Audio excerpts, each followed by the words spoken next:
Chapter 807. Being an emperor was actually very difficult, and being a diligent emperor was even more difficult.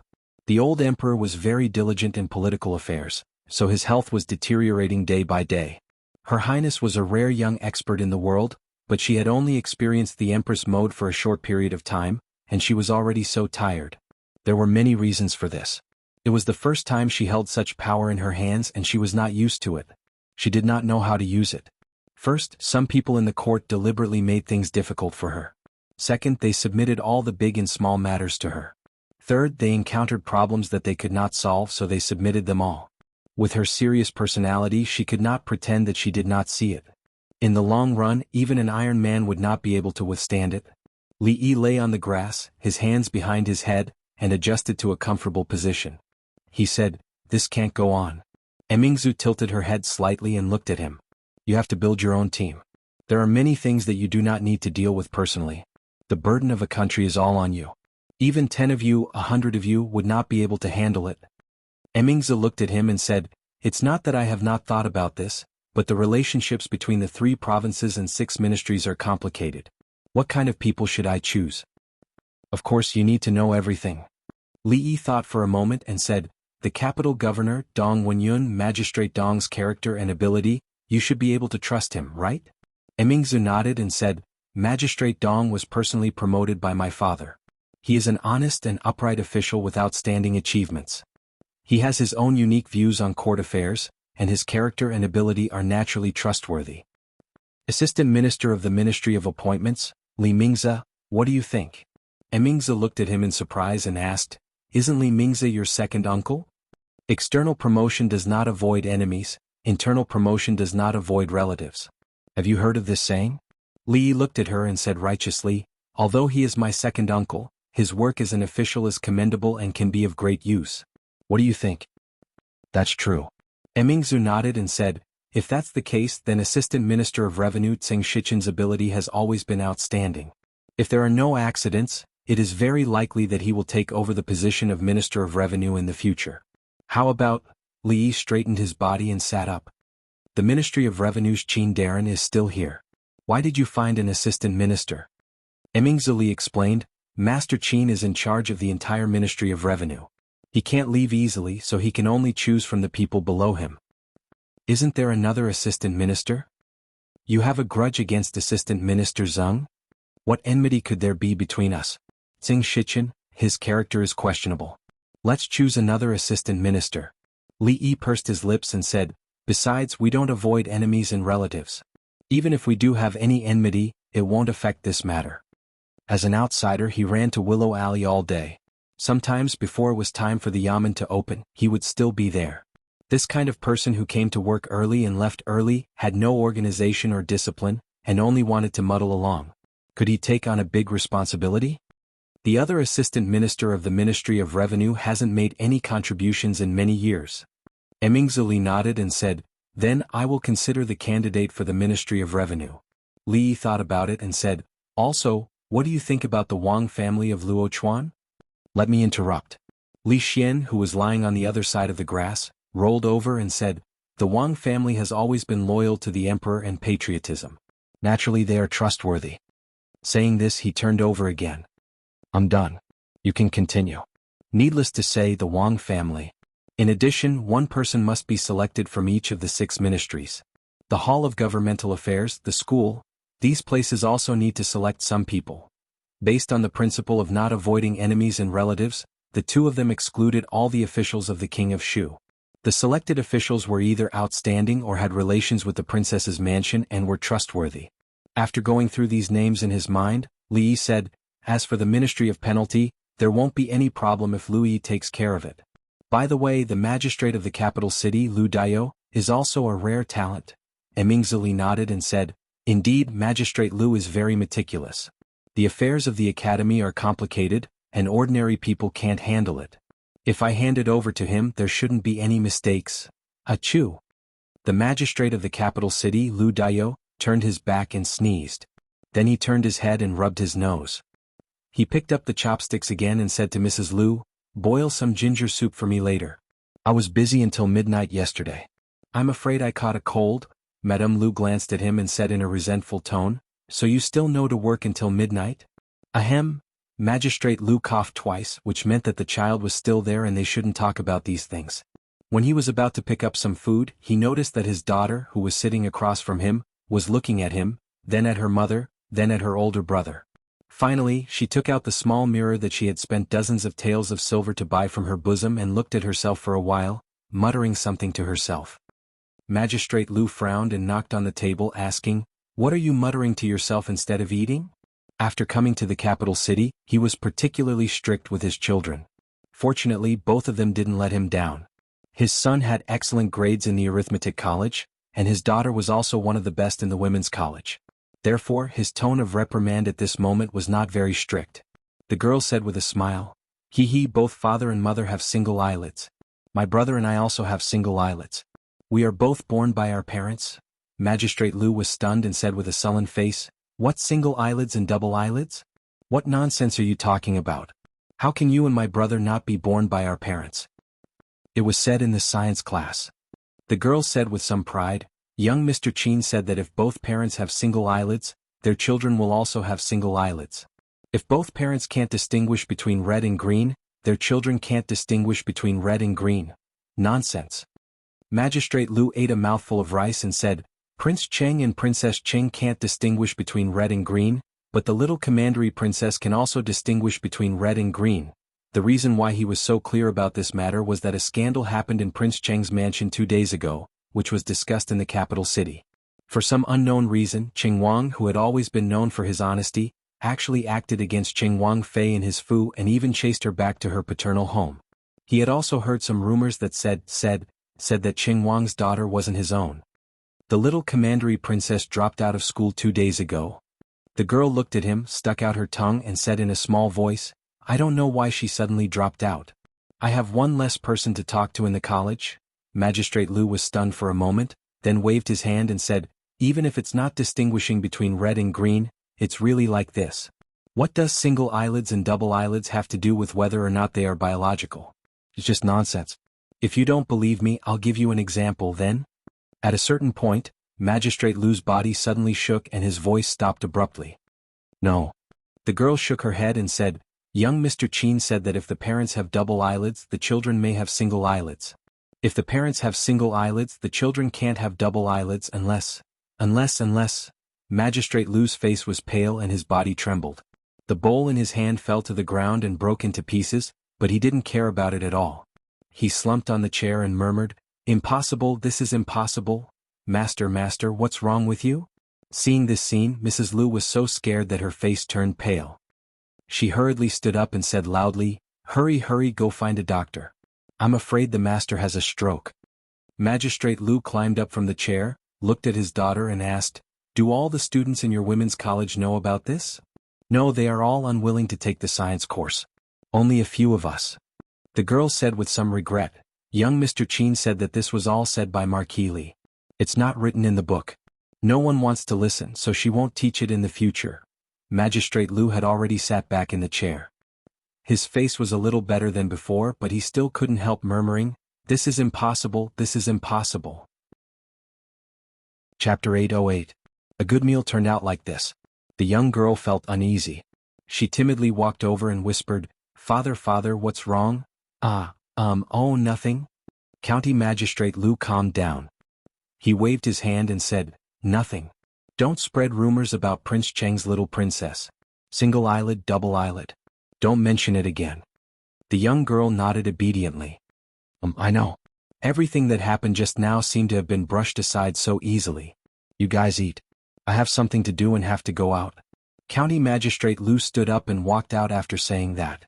When he walked to the door, he stopped and asked, "Oh, you just said that these things were taught by County Marquis Li. Which County Marquis Li?" "Which County Marquis Li?" "The one my father always talks about." "Okay, I got it." County Magistrate Lu waved his hand and said, "You guys eat first. I'm leaving." He quickly walked out of the door. When he crossed the threshold, he tripped and almost fell. "Young master, what's the difference between the food rewarded by the emperor and the food outside?" In the carriage, Fang looked inside and asked curiously. Li Yi leaned against the carriage and said lightly, "You want to know? How about taking you with us next time?" That's too embarrassing. Fang rubbed his hands and asked, when is the next time? Li waved his hand. Nothing special. The skills of the imperial chefs in the palace are almost the same as your wife's. Fang curled his lips and said, young master, don't lie to me. The imperial chefs are the best chefs in the world. How can they be a chef in the palace if they don't have skills? Li glanced at him. Why do you think the little princess and the emperor always like to eat at our house? Old Fang froze for a moment, then immediately lost interest in the emperor's food. He turned his head and suddenly asked, young master, we're almost at Willow Lane. Do you want to go in and sit for a while? Since you're here, sit for a while. Li nodded and got off the carriage. Watching him walk into the alley, Fang comfortably leaned against the carriage. He let out a long sigh and said, I'm so tired these days.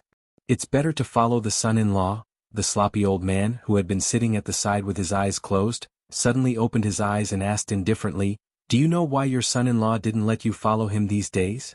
Fang glanced at him and said, because the son-in-law has other, more important things for me to do. Because you talk too much. After the sloppy old man finished speaking, he closed his eyes again. You are jealous? Fang glanced at him from the corner of his eyes and ignored him. He was really exhausted from the past few days. While his son-in-law was being affectionate inside, he should take a rest first. Not long after he closed his eyes, he heard footsteps coming from the front. Fang opened his eyes and asked in surprise, young master, why are you back? There's only Xiao Chui at home. Li got on the carriage and said, let's go back. Fang waved his whip and started the carriage. He turned around and asked curiously, young master, I have a question. Okay. If you're really curious about what the emperor usually eats, I'll bring some back for you next time. Not this. Fang shook his head and asked curiously, Miss Zeng? Miss Zeng doesn't need to say anything. Miss Wan? Young master, what do you plan to do? The sloppy old man, who was resting with his eyes closed, opened his eyes. After glancing at him, he slowly closed them again. The carriage was silent for a long time before a voice came out. Fang, recently Lu Meng's side is a bit short on manpower. The carriage stopped in front of the new residence. Fang jumped off and said, young master, I'll go back and pack up. I'll stay in the league for a few days. Forget it, Lu Meng, don't go. You'd better stay with me. Li waved his hand and said, I didn't eat much at Hibiscus Garden. Go ask the kitchen to cook a few dishes and take out the jar of wine you've been hiding. Young master, where am I? Go quickly. Although he did not know why the son-in-law asked him to go to the Lu Meng to help and changed his mind so quickly to him, these two things were very interesting. There was no difference. However, he felt sorry for the jar of wine. It was really good wine. It was more mellow than the strong wine made in his workshop, but it was less chewy. He only hoped that the son-in-law could leave a few mouthfuls for him. However, thinking of the young master's tolerance for alcohol, he immediately felt relieved. When the young master moved to the city, he naturally bought a house nearby. He went home and found the jar of wine under the bed. When he brought it back, he saw someone pacing back and forth at the entrance of the residence. After taking a look, he strode over and patted him on the shoulder. He smiled and said, Hey old Lu, you're here to see my young master?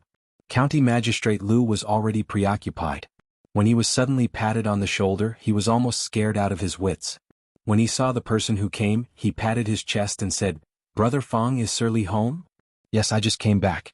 It was not easy to meet an acquaintance from the Qing and government in the capital. Fang put his arm around his shoulder and said, Come, let's go in together. Brother Fang, please let me know. What's there to tell? We're all on the same side, no need to be so polite. Sir Lu came at the right time. Li pointed to the table and said, Sit. Fang, go get another pair of chopsticks for Sir Lu. County Magistrate Lu hurriedly waved his hand. Sir Li, no need, I've already eaten at home. If I tell you to sit, then sit. Stop talking nonsense. Fang pushed him into his seat and quickly brought 2 pairs of chopsticks from the kitchen. He also sat to the side. Sir Lu, you've been busy with political affairs recently. It's really hard for you. You're welcome, sir. This is my duty. After the two chatted casually for a while, the dishes and wine were all served. Seeing County Magistrate Lu's pale face and absent-minded appearance, Li wondered, Sir Lu, you came here today because something happened in the academy? Is there someone in the court who dares to stop you on the matter of the academy? No. County Magistrate Lu hurriedly shook his head and said, I came here this time because I have something to ask you, sir. At this moment, Li was a little curious. He poured a cup of wine and said, Sir Lu, please say it. County Magistrate Lu thought for a while and said again after a moment, Sir Li, I have a friend. This excuse was really old-fashioned. How stupid would one be to use it? Li almost spat out the wine in his mouth. If he hadn't turned his head quickly, he would be the only one who could eat this table of dishes and wine today. County Magistrate Lu was stunned and asked, Sir Li, what's wrong with you? Cough, cough. Nothing, I'm fine. Sir Lu, what's wrong with your friend? Go on. Li wiped his mouth and said while waving his hand. County Magistrate Lu nodded and said, I have a friend. He and his wife both have single eyelids, but their child has double eyelids. Li put down the wine cup that he had raised and stared at County Magistrate Lu blankly. To be exact, he stared at County Magistrate Lu's eyelids. Well, single eyelids. Are you sure, Sir Lu? Sir Lu's friend and his wife have single eyelids, but their child has double eyelids. Is it because of a wrinkle or something? County Magistrate Lu shook his head and said, It shouldn't be. What should it not be? Is it true or not? County Magistrate Lu thought for a while and nodded. It can't be wrong. Li suddenly smiled and pushed a plate of vegetables in front of him, saying, Come, come, come. This matter is not urgent. Lord Lu, eat more vegetables. It's almost winter and there aren't many vegetables outside. Lord Lu, when you go home you can bring some more. Chapter 809. I've already eaten at home. County Magistrate Lu looked at the plate of green vegetables in front of him and was startled. He said, Lord Li, I just want to ask. I suddenly had an inspiration and came up with a poem. Why don't you help me analyze it? County Magistrate Lu was startled again. He cupped his hands and said, Lord Li is the #1 scholar in the imperial court with unparalleled talent in poetry. I'm not talented and I don't dare. Li waved his hand and said, It's just an exchange. Lord Lu, you don't have to belittle yourself. It's nothing. County Magistrate Lu cupped his hands again and said, I'm all ears. Li smiled and said, I've traveled to some places in my early years. I've been to a place called Chilichuan at the foot of the Yin Mountain. Yin Mountain? County Magistrate Lu was puzzled. Lord Li, you've been to the north? Li nodded and said, Chilichuan is a good place. Seeing this plate of green vegetables, I suddenly thought of the boundless green grassland there. I couldn't help but feel a bit poetic. County Magistrate Lu, why don't you listen to it?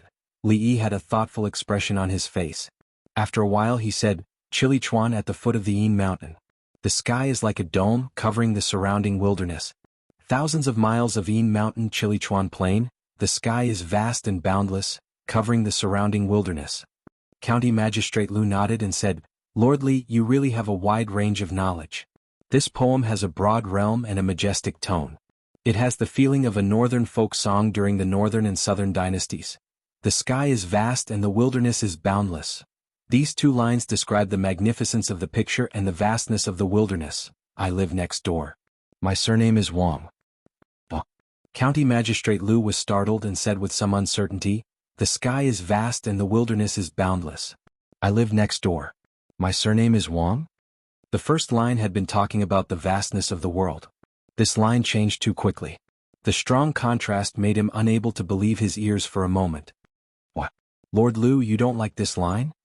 Li thought for a moment, then said, Then let's change it. The sky is vast, the field is boundless. A branch of red apricot wants to grow out of the wall. What does Lord Lu think of this sentence? Lord Li, I'm not as talented as you. County Magistrate Lu shook his head in shame and said, I just want to ask Lord Li. It was such an obvious hint, yet he couldn't understand it. It seemed like he had no choice but to make it clear. Li sighed, walked over and said, No matter what, the child is innocent. I can't help much in this matter. Lord Lu, please reconsider. County Magistrate Lu was stunned for a moment before he asked, Are you saying that if both parents have single eyelids, they really can't give birth to a child with double eyelids? Not necessarily. Li thought about it and said, Double eyelids and single eyelids are determined by genetics. Logically speaking, it's impossible for parents with single eyelids to give birth to a child with double eyelids. But nothing is absolute. Who knows, maybe the child's Mercury and Halley's comet will go in the opposite direction. If we don't save it, we won't change our fate. Fortunately, after practicing martial arts, he had deliberately exercised his body, and even his lung capacity had increased a lot. He didn't even gasp for breath when he said so many words. Li took a sip of tea to moisten his throat, then he looked at County Magistrate Lu and asked, Lord Lu, do you understand? Mercury comet Halley died body? County Magistrate Lu looked at Li Yi in a daze, then he nodded and said, I understand. Understand? Li Yi looked at him in surprise and said, Since you understand, Lord Lu, tell me about it. County Magistrate Lu coughed dryly and said, Lord Li, you mean that parents with single eyelids are also very likely to give birth to a child with double eyelids? Under normal circumstances, what was the probability of the gene mutation that controlled eyelids? It was 1 in a million or less. Li Yi didn't know, but the other possibility was much higher. Li Yi nodded and said, It's quite high. Jing Kingdom, Qi Kingdom and maybe Zhao Kingdom. There should be 2 or 3. Jing Kingdom, Qi Kingdom, Zhao Kingdom. County Magistrate Lu was stunned as if he had been struck by lightning.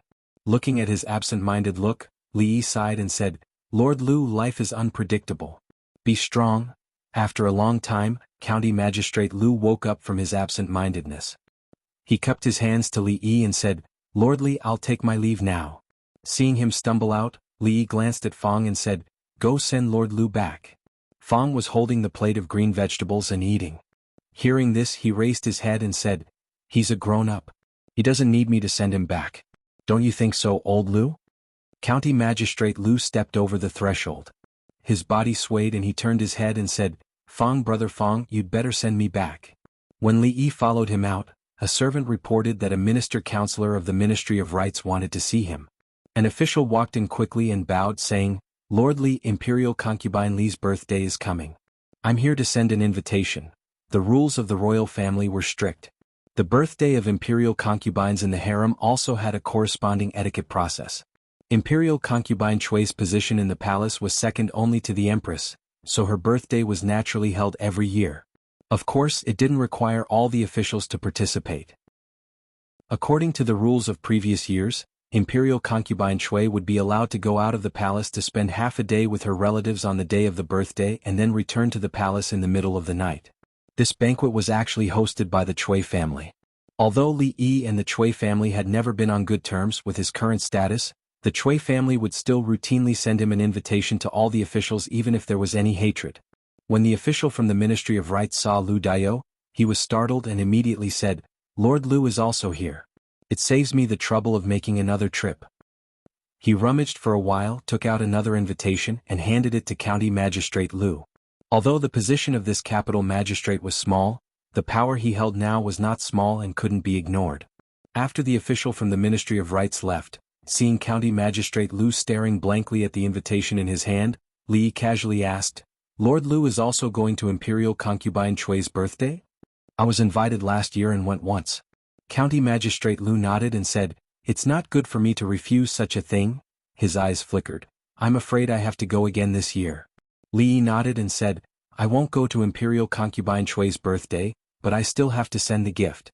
Do you think, if I send 50 eggs, isn't it a bit too much? The Chui family had just been cheated of millions of taels of silver. It hadn't been a long time. How could they have spare money to hold a big birthday banquet for Imperial Concubine Chui? If the gift was too much, they couldn't take it back. Well, we've arrived at the yamen. Old Lu, you can go in by yourself. The carriage stopped at the gate of the yamen. Fong jumped off the carriage and waved his hand. I still have to go to the Jade's courtyard to discuss a big business, so I won't go in? He shook his head with some doubts.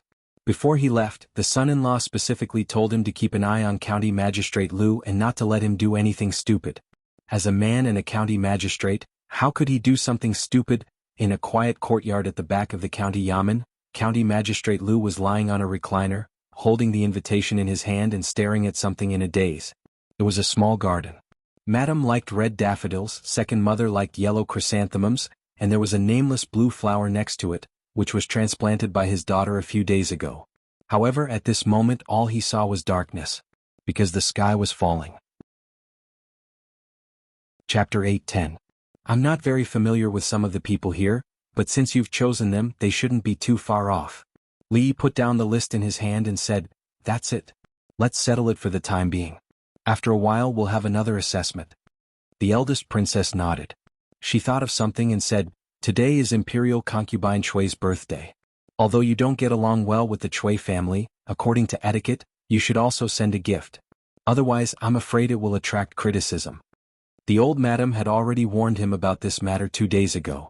According to etiquette, with Imperial Concubine Chui's rank, There were only a few people in the harem who were higher than her. After all, she was an imperial concubine.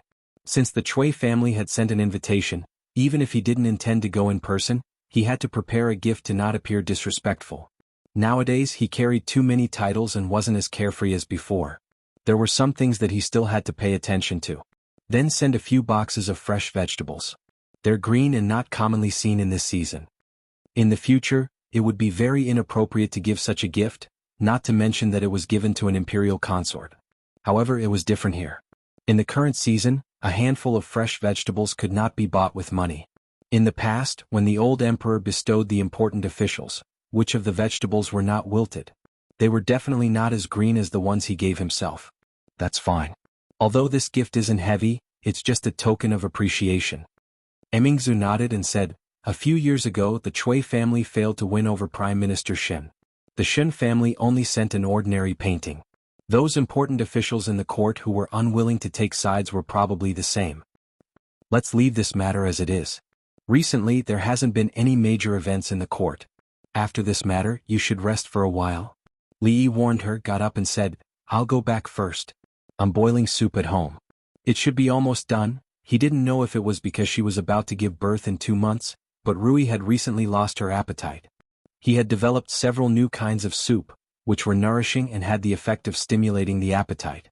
Emingzu walked him to the door of the hall and suddenly asked, why don't you bring soup when you come here recently? Forget it, it doesn't seem to have any effect. I won't wear it in the future. Li Yi shook his head and sighed. Next time you come, bring some more.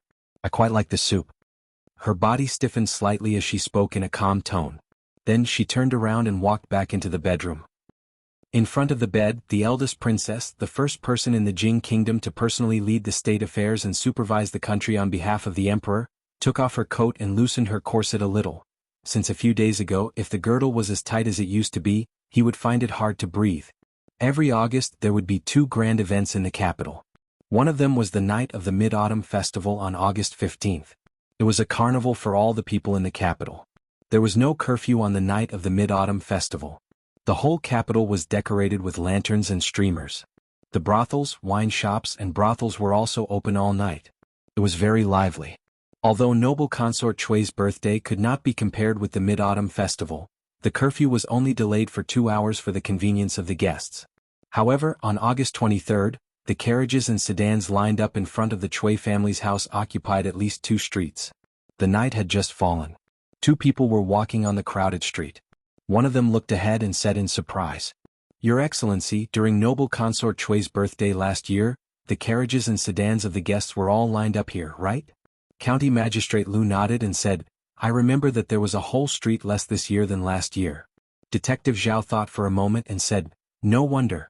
At this time last year the King of Shu was still in the capital. Many officials naturally had to give face to the King of Shu. County Magistrate Lu did not continue, but he knew in his heart that even if the King of Shu was still in the capital today, the scene in front of the Chui family's house would not be much better than now. That was because some of the owners of the carriages that had been parked here last year had died. Some had been imprisoned, some had their properties confiscated, and some had been exiled. Some felt that there was no need for them to come here this year or in the future.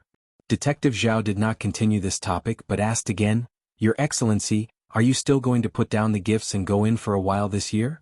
County Magistrate Lu shook his head and said, You wait outside for a while tonight.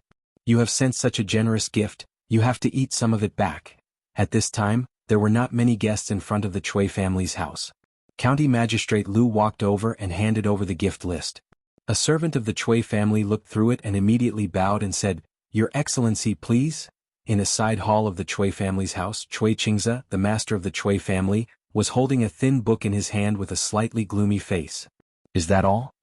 The servant of the Chui family beside him said in fear, That's all. Behind him, a middle-aged man had already stood up, and his face was extremely gloomy. All? The number of people coming to the house this year is not even half of last year's. Do they really think that the Chui family will collapse when Her Highness goes to Shuzhou? Another voice came from behind, Could it be that it's not the right time yet and many people are on the way? However, this voice was very low, as if even the owner of the voice knew that he did not have any confidence in saying this. Too many things have happened in the past year. Chui Qingze put down the book in his hand, took a deep breath and said, Don't mention this again. Her Highness will be here soon. Get ready." The Chui family's house today was not as lively as in previous years. The mansion was still crowded. Although the King of Shu's party was temporarily depressed, they were still a force that could not be ignored in the court. Some important guests would naturally not be with the majority of the people. In another quiet hall, the environment was much quieter than the other places in the mansion. His Majesty values filial piety very much. This time, for Her Highness's birthday, he did not allow Her Highness to return to the capital. The memorial jointly submitted by the Ministry of Rights was rejected as soon as it was submitted. Now he wants the eldest princess to govern the country. What do you think His Majesty is thinking? There were only a few people in the hall. At this time, the one who spoke was the Assistant Minister of the Ministry of Rights. It seems that what Her Highness did last time really touched His Majesty's reverse scale. "Sai, I don't know who gave Her Highness the idea, but we didn't know anything. Otherwise, things would not have come to this. In the past year you have seen how much we have lost. The Chui family today is completely incomparable to a year ago. Now they want to build an academy and help the poor. Whether it is in the court or among the people, our influence cannot continue to be stable."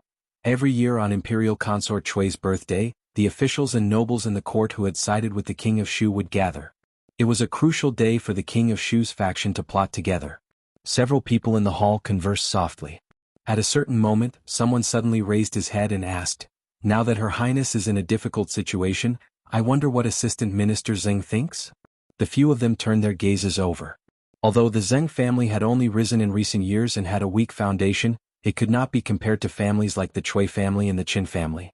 However, Zheng Shichen was an extremely powerful person. After plotting together for so many years, they had long understood this. Zheng Shichen, who had been sitting there drinking tea since he stepped into the hall, raised his head and looked around blankly. He nodded and said, "The tea is good, not bad. Lord Qin, what do you think?" Qin Chong raised his teacup and took a sip. He said calmly, "Lord Zheng is right. This tea is not bad." Just as he finished speaking, there was a commotion outside. A servant of the Chui residence hurried in to report that Imperial Consort Chui had arrived. "Husband, can you really tell so much from single eyelids and double eyelids?" When Li Yi was telling a bedtime story as usual, Rui looked at Li Yi and asked in surprise when she heard him mention something. "Actually, there are many things in this world that follow a pattern." Li Yi smiled as he tucked her in. "It's not difficult to verify this. All you need to do is find parents with single eyelids and look at their children." Rui thought for a while and said in surprise, "That's true. In the past, in the Willow Leaf Village there were a few couples with single eyelids.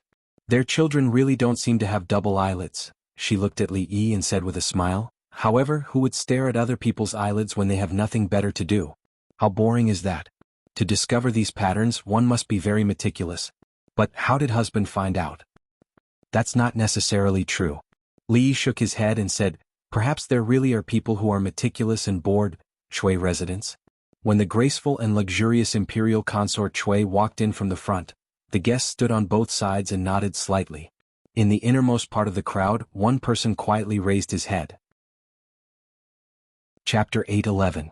The surname Chui was not an ordinary one in the Jing Kingdom. There were many families with the surname Chui in the Jing Kingdom, but the Chui family that people often mentioned only referred to the Chui family of Wang Province. As a prestigious clan that had been passed down for a few hundred years, it had experienced the change of dynasties, the change of ownership of the land, and how many imperial powers had been destroyed before rising again. But the Chui clan was still the Chui clan, and it stood towering on that piece of land without collapsing. It was truly even more stable than the imperial family. Of course, it wasn't because the Chui clan's military strength was strong, and it possessed an army of its own that caused the imperial family to be extremely fearful of it. It was instead because the Chui clan had been passed down for a few hundred years, and it was even to the extent that the Chui clan had an extremely high prestige in the hearts of the scholars in the Moon Prefecture, the neighboring prefectures, and even the entire world. It was easy to destroy the Chui family, but at the same time, it also destroyed the people's trust in the royal family. Therefore, even decades ago when the Chui family was at its peak and could even control the court, the royal family did not take any extreme measures against the Chui family. Of course, since the emperor ascended the throne, he had deliberately supported the poor and adopted a strategy of slowly nibbling away at the power of the noble families in the court. In the past 20 years, the Chui family's influence in the court had been greatly weakened.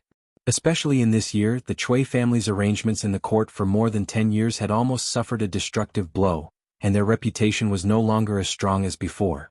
However, a starving camel was still bigger than a horse.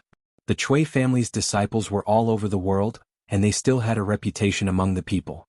Moreover, they had a daughter who was the imperial concubine. Even if their influence was not as strong as before, they should not be underestimated.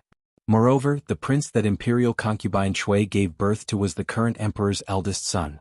According to the rules of etiquette, after the king of Shu ascended the throne, the Chui family's power would definitely reach a new peak. Every year, during imperial concubine Chui's birthday, she would appear for a short while at the Chui family's residence. This was also one of the few opportunities that some low-ranking officials had to see the beauty of the imperial concubine. Of course, when the imperial concubine walked over, most people would lower their heads to pay their respects, and they would even miss this opportunity.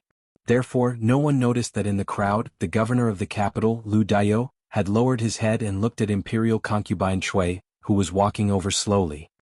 Then he lowered his head again and moved his lips without making any sound. If someone knew how to read lips, they would naturally be able to read what he said. Damn it, it's too far, I can't see it clearly. It was the birthday of the noble consort. According to the rules of etiquette, there was a set of complicated procedures that had to be followed in the palace during the day. When noble consort Chui arrived at the Chui residence from the palace, it was already night time. Even though the Chui residence was brightly lit with lanterns and streamers, it was not difficult to see noble consort Chui's appearance from the back of the crowd at a distance of half a zhang.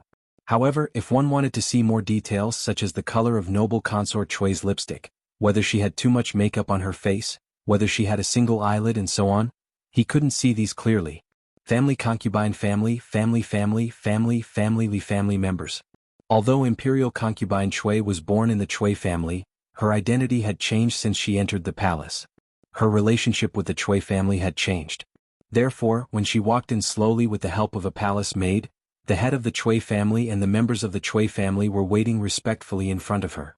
In the crowd, a minister of the Ministry of Rights lowered his head and waited for imperial concubine Chui to walk past him.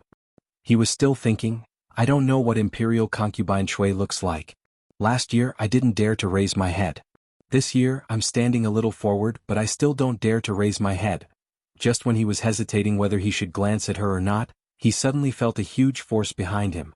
He staggered and fell forward. Thump. The minister of the Board of Rights knelt on the ground. Before he could get up, he felt something pressing down on him from behind. Then there was a panicked voice. Who pushed me just now? Clang. Several guards rushed out from behind imperial concubine Chui. They unsheathed their weapons and pointed at the two people in front of them. Who are you? His eyes were blinded by the cold light on the tip of the saber. The minister of the Ministry of Rights had just stood up when he slumped back down. A middle-aged man got up from the ground and said in a panic, I don't know who pushed me from behind just now and disturbed your highness. Please forgive me. What's going on? Who are you? The head of the Chui family and the rest of the Chui family hurried over and asked with a gloomy face. The surrounding officials were also stunned because of this matter. Some people recognized the identity of the two men and immediately whispered to each other. Isn't that Minister Zhang of the Ministry of Rights? That seems to be Lord Lu, the capital magistrate. Why did the two of them run out? They said they were pushed by someone. Who would do such a senseless thing? Only then did the head of the Chui family, Chui Qingze, realize that it was a false alarm. He relaxed and was about to speak with a frown when imperial concubine Chui's voice came. Since there's nothing else, forget it. Go in first. Thank you, Your Highness. Your Highness is generous. County Magistrate Lu respectfully stood where he was and bowed to imperial concubine Chui. When he raised his head, his face was full of gratitude and respect. Then he returned to where he was and stood there respectfully. Imperial concubine Chui was indeed imperial concubine Chui. Her eyes were probably the most beautiful single eyelids he had ever seen. The head of the Chui family vaguely glared at County Magistrate Lu and the Minister of the Ministry of Rights. Then he turned his head and stretched out his hand, saying, Your Highness, please? Although today was Imperial Concubine Chui's birthday banquet for most people, they could only glance at Imperial Concubine Chui when they lowered their heads. After Imperial Concubine Chui and the core members of the Chui family entered the main residence, the atmosphere outside began to warm up again. When fireworks began to bloom in the sky above the Chui residence, Yu Dingfeng, the patriarch of the Yu family who was sitting at a table in a hall, smiled and said, "If you want to talk about fireworks, you'll have to depend on Duke Chen's residence. Brother Chui, next year you'll have to learn from Brother Chen." The head of the Chui family smiled but did not speak. Chen Chong led the guards of the Chen family to attack the Yu family's residence and even tore down the main gate of the Yu family's residence. Although the Yu family later paid a price to settle the matter, the enmity between the two families was considered to be formed. Everyone present was an old fox. Everyone knew that although Yu Dingfeng's words seemed to be praising, they were actually saying that the birthday banquet of the third miss of the Chen family was far grander than even imperial concubine Chui's birthday banquet. The Yu family had made a great contribution in the matter of the academy. It could be said that they single-handedly hindered the development of the academy, allowing the Chui family and many other aristocratic families to preserve their power. Although the Yu family was not as deep-rooted as the Chen family with the Yu family's achievements, in the eyes of the Chui family and His Highness, the King of Shu, it was only a matter of time before the Yu family surpassed the Chen family. In fact, Chui Qing's attitude just now was already vaguely showing this trend. Beside the table, a trace of displeasure appeared on Qin Qing's face. However, Qin Chong acted as if he did not hear or see it. He pointed to a dish in front of him, turned his head and whispered to Tseng Shichen who was sitting next to him, "This dish is not bad. Lord Tseng, please try it." After tasting it, Tseng Shichen nodded and said, "It is indeed good. Lord Qin, why don't you try this?" This scene caused many people to be puzzled. This second master of the Qin family and this one from the Zheng family, other than occasionally discussing important matters together, had never had any contact. When did they become so close? At a table outside the hall, a few young people were toasting each other. Suddenly one of them paused and suddenly said, "Look, who is that?" Everyone's eyes looked over. Lu Daiyou. It's him. He actually came today. Many young masters in the capital, including young Duke Qin, had suffered a lot in the hands of this county magistrate Lu. Everyone naturally had a deep impression of him. Zheng Zijian looked over in confusion and murmured, "Doesn't this person always follow Li Yi's lead? Why is he here today? Could it be, is he expressing goodwill to the Chui family?" "I'm afraid it's a little too late to express goodwill now." Seeing Lu Daiyou, someone felt a dull pain in his buttocks and said coldly, "Shixin, why don't you go over and check him out? If he really has the intention to express goodwill to the Chui family, you can let him off for what he has done in the past. If he harbors ill intentions and has ulterior motives today..." Chui Shixin nodded and stood up with a trace of a smile on his face. "This is the Chui family, a small capital magistrate, haha." At the banquet of the Chui family, close friends gathered at the table drinking and chatting. Since they were on the side of the King of Shu and personally came to attend the birthday banquet of the imperial concubine, they naturally kept in touch with each other. It was rare to see someone like County Magistrate Lu drinking alone in silence. Of course, it was precisely because he occupied a table alone in the corner that no one was willing to sit with him. Naturally, no one could hear the words he whispered while drinking alone. Single eyelid, double eyelid. Damn it, what is this? Damn it, if I had known this I wouldn't have come today. Motherf asterisk Kerr, who would believe such a thing? I can't say it now. The Chui family, he, Lord Lu. Chui Shixin came from behind with a wine glass in his hand and was about to speak with a smile. Damn it. County Magistrate Lu turned his head and said with a depressed face, extremely impatient. Chapter 8:12. The Chui family was a big family that had existed for hundreds of years, with numerous branches and numerous clansmen. Chui Shixin was a direct descendant of the Chui family. Although his status in the Chui family couldn't be compared with that of Chui Qingyu, he was also an outstanding disciple of the younger generation of the Chui family. In today's banquet, he could be regarded as half a host. Chui Shixin had no official position. Outside of the Chui family, others would give him a little face out of respect for the Chui family, but they might not regard him as a person of importance. However, within the Chui family, as the master, Chui Shixin's status and identity would increase imperceptibly in everyone's hearts.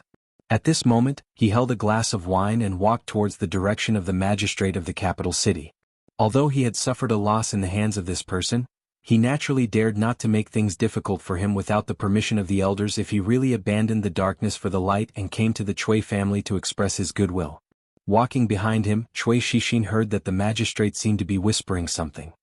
He smiled and said, "Magistrate Lu, you motherf asterisk Kerr." At this moment, County Magistrate Lu was full of contradiction and annoyance. When he was cursing in a low voice to relieve the depression in his heart, he heard a voice behind him. Therefore he turned around subconsciously and uttered the following words naturally. Chui Shixin held a glass of wine and the smile on his face froze. After hearing what he just said, his eyes gradually became cold. What did you just say? County Magistrate Lu was stunned, then he reached out and patted his shoulder saying, You mother****, the weather is so cold, don't you know to wear more clothes? If you catch a cold you will suffer. You young people don't know how to take care of your body at all. He held up the glass of wine and gently touched the glass in Chui Shixin's hand. After drinking up the wine in the glass, he waved his hand, Child Chui, I have something else to do, so I'll leave first. After saying that, he stood up and strode towards the direction of the Chui mansion. Stop. Chui Shixin suddenly smashed the wine glass in his hand, turned around and pointed at the leaving figure of County Magistrate Lu. When he walked over just now, not many people paid attention to him except those young figures. At this moment he smashed the glass angrily in front of so many people, which made many people stunned on the spot. Today is the birthday of Imperial Concubine Chui. What's wrong with the third child of the Chui family? That person? Isn't that person the magistrate of the capital city? How did he provoke the third child of the Chui family? How did he offend the third child of the Chui family come to the banquet today? Smashing the cup.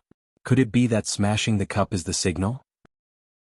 Could it be that the Chui family wants to take advantage of noble consort Chui's birthday banquet to catch all those who don't listen to their orders?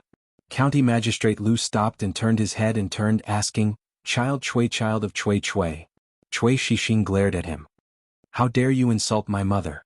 Nonsense Chui Lu of Chui Si. Chui Shixin of Lu of Quf Chui Chui Chui, County of Lu of Quf Quf County of. Chui Shixin of County of Xn of Chui. County Magistrate Lu smiled and said, 2 days ago the weather suddenly became cold. My son didn't put on clothes and caught a cold. He hasn't recovered yet and is recuperating at home. When I saw Child Chui Xiao of County, I thought of my son and couldn't help being a little anxious. Chui Shixin was a little embarrassed by his words and said angrily, Your son is your son, I am me? County Magistrate Lu hurriedly waved his hand and explained, Child Chui, you are right. I don't have a son like you.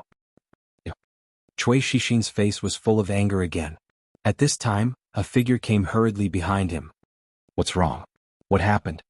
A middle-aged man walked out of the hall and looked at Chui Shixin. Chui Shixin pointed at County Magistrate Lu. After moving his lips, he lowered his head and said, Fourth uncle, it's nothing. Lord Lu wants to leave and I will see him off. He was very clear that the most important thing today was the birthday banquet of the imperial concubine.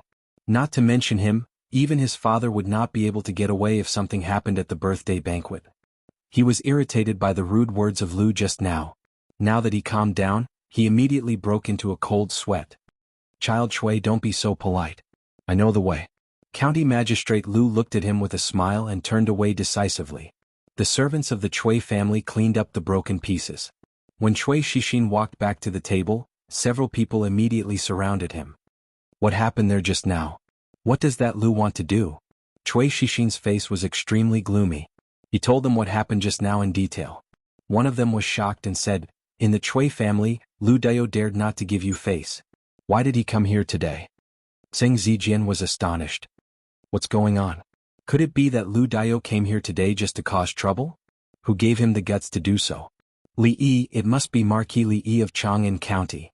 In another place, an official lowered his voice and said, Everyone in the capital city knows that the capital magistrate Lu Dayo works for Marquis Li Yi of Chang'an County. Marquis Li Yi is not on good terms with the Chui family. There is no reason for him to come here today. It turns out that he just came for, yes, when the imperial concubine came here, it seemed that he directly rushed out to block the way. The conversation between him and the third young master of the Chui family was obviously a public joke. The third young master of the Chui family is still too young to take advantage of this old fox verbally. However, this Lu Dayo is really bold. He even dared to make trouble at the birthday banquet of the imperial concubine. Marquis Li Yi is too strong. The Chui family can't do anything to him, but he is just a small capital magistrate. He's going too far. He's going too far. A man of the Chui family slapped the table and said angrily, He really thinks that the Chui family can come and go as he pleases. Why didn't we stop him just now? The fourth uncle of the Chui family glanced at him and said, He is after all a fifth-grade capital magistrate and works for the princess. You know who is in charge in the court now. Besides, What reason can he use to detain an official of the court? Do you think the Chui family is still the same Chui family as before? The man said with a sullen face, are we going to let so many people see our Chui family as a joke? Fortunately, it's just a small conflict between Xin and him. The impact hasn't spread. The fourth uncle of the Chui family knocked on the table with his index finger and said, the matter of the academy has come to an end. If there is no accident, it won't be long before the eldest princess's academy can't be run anymore. With such a big oversight, we don't need to do anything. At that time, the officials won't allow her to continue to manage the government. At that time, we can slowly deal with the capital magistrate. However, County Marquis Li and Dr. Li have really gone too far by making trouble in our Chui mansion during the concubine's birthday. Outside the Chui mansion, Detective Zhao saw his master coming out from inside and said in surprise, Master, is it over? Why are you back so soon? Have you eaten your capital back? He was extremely curious at the moment. What did his master eat inside? How could he eat such a generous gift in such a short time? County Magistrate Lu shook his head and said, not much. I came back after drinking a few cups of wine. Detective Zhao thought for a while and asked, then, did you see the imperial concubine? Yes. County Magistrate Lu nodded. Detective Zhao looked curious and asked, what does the imperial concubine look like? How is she different from ordinary women? Shut up. County Magistrate Lu glanced at him and said lightly, a loose tongue can cause trouble. You can't talk about the affairs of the royal family at will. Do you want your head or not? Detective Zhao was stunned for a moment and then came to his senses. He slapped himself and said repeatedly, Master, please forgive me. I deserve to be slapped for my foul mouth, I deserve to be slapped. You'd better remember this. County Magistrate Lu looked at him and said in a low voice, in the future, don't ask what you shouldn't ask and don't say what you shouldn't say. Chapter 8:13. Safe Journey, Your Highness. Safe journey, Your Highness. Although Imperial Consort Chui could leave the palace to reunite with her family on her birthday, she could not spend the night outside the palace. She had to return to the palace before the palace gates closed. At this time, the banquet at the Chui residence had not ended. Seeing the Chui family escorting Imperial Consort Chui out, all the officials and nobles present rose to send Imperial Consort Chui back to the palace. After that, the people who came to the Chui residence for the banquet also began to leave. After almost all the guests had left, Yu Dingfeng, the Marquis of Ningyuan, sighed in front of the Chui residence and said, Her Highness is extremely dissatisfied with what we have done in the past year. If the situation continues to develop like this, the foundation that we have painstakingly built in the court over the past decades will be completely destroyed. Chui Qingze, the master of the Chui family, cupped his hands and said, the success or failure of the academy depends on the Yu family. Brother Chui, rest assured, everything is under control. Yu Dingfeng smiled and returned the greeting before saying, it's getting late. Brother Chui, I will also take my leave. Beside him, Qin Qing also raised his head. We are also leaving. Chui Qingze smiled and said, second brother, please see the two lords Qin off. A man behind Chui Qingze stepped forward and looked at Qin Chong and his brother. He smiled and said, lords, please. The Yu family cannot be underestimated in the future. On the carriage returning to the residence, Qin Qing, who had been silent for a long time, finally spoke. They were all of the King of Shu's faction. Chui Qingze had just asked Second Master Chui to see them off while he himself sent Yu Dingfeng off. This subtle difference was a very clear signal to them. Qin Chong, who had his eyes closed, suddenly opened them and said lightly, the Yu family cannot be saved. What? Qin Qing frowned and asked, what do you mean? Qin Chong looked back and asked, big brother, who do you think the Emingzu Academy belongs to? The academy was named after the eldest princess. From its establishment to its operation, everything was handled by the eldest princess. As Qin Qing spoke, his voice gradually became softer. He looked at Qin Chong and asked, you mean, the Marquis of Chang'an County Li Yi? Although outsiders knew that the Emingzu Academy was established by the Princess Royal Highness for the poor, the conversation between the Princess Royal Highness and the Marquis of Chang'an County in the Imperial Garden that day was known by almost everyone in the court. They all knew that the matter of the academy, although it was in the name of the Princess Royal Highness, the things behind the scenes were all done by the Marquis of County Li. Qin Qing frowned. Even if it's him, it might not be. Has Big Brother ever seen him lose? Qin Qing's voice stopped abruptly. After a moment of silence he asked, is this the only reason? Isn't this reason enough? Qin Chong looked at him and shook his head. Ever since the Princess Royal Highness visited the Yu family and was rejected several times, the Princess Royal residence would send people to the Yu family every day to discuss. In the beginning they would stay for a day, half a day, for hours and an hour. Later they would only stay in front of the Yu residence for less than a quarter of an hour. What can this mean? Zheng Shichen said that this means that the Yu family is about to be finished. Assistant Minister Tseng? Qin Qing was startled and his expression changed slightly.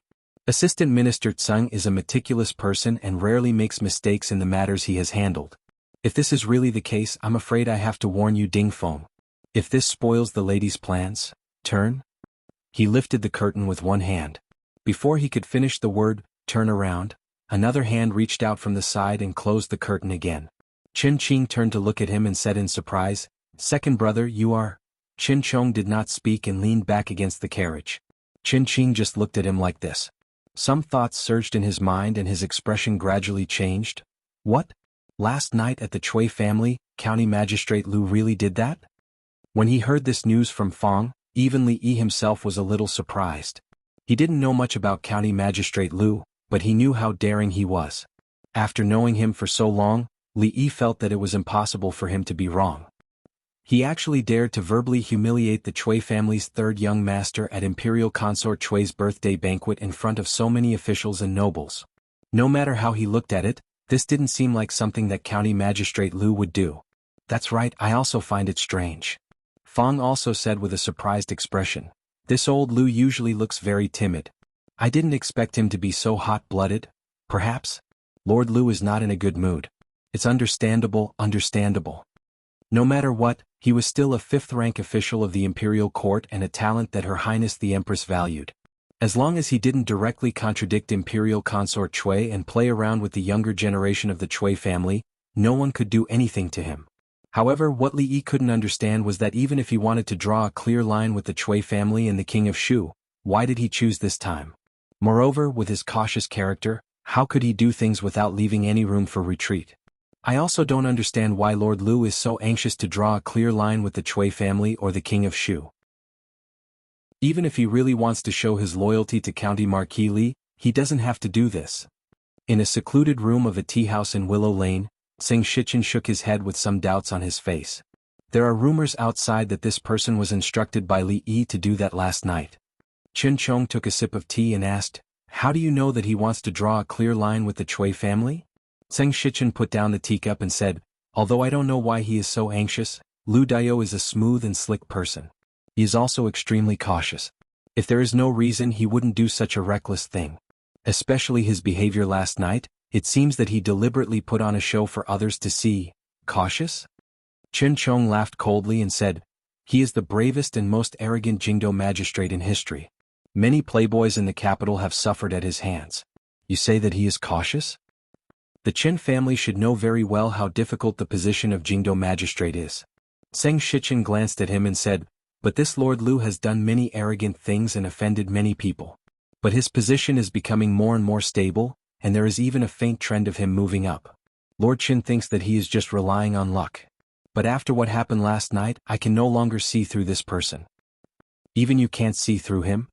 Qin Chong started and said, "Dong Wenyun, Lu Yi, and now even this Lu Daiyou? What kind of people come out from Qin and Prefecture? This person is acting so strangely. Something must have happened.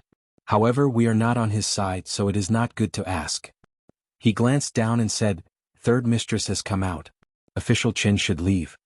Qin Chong stood up and raised his hands.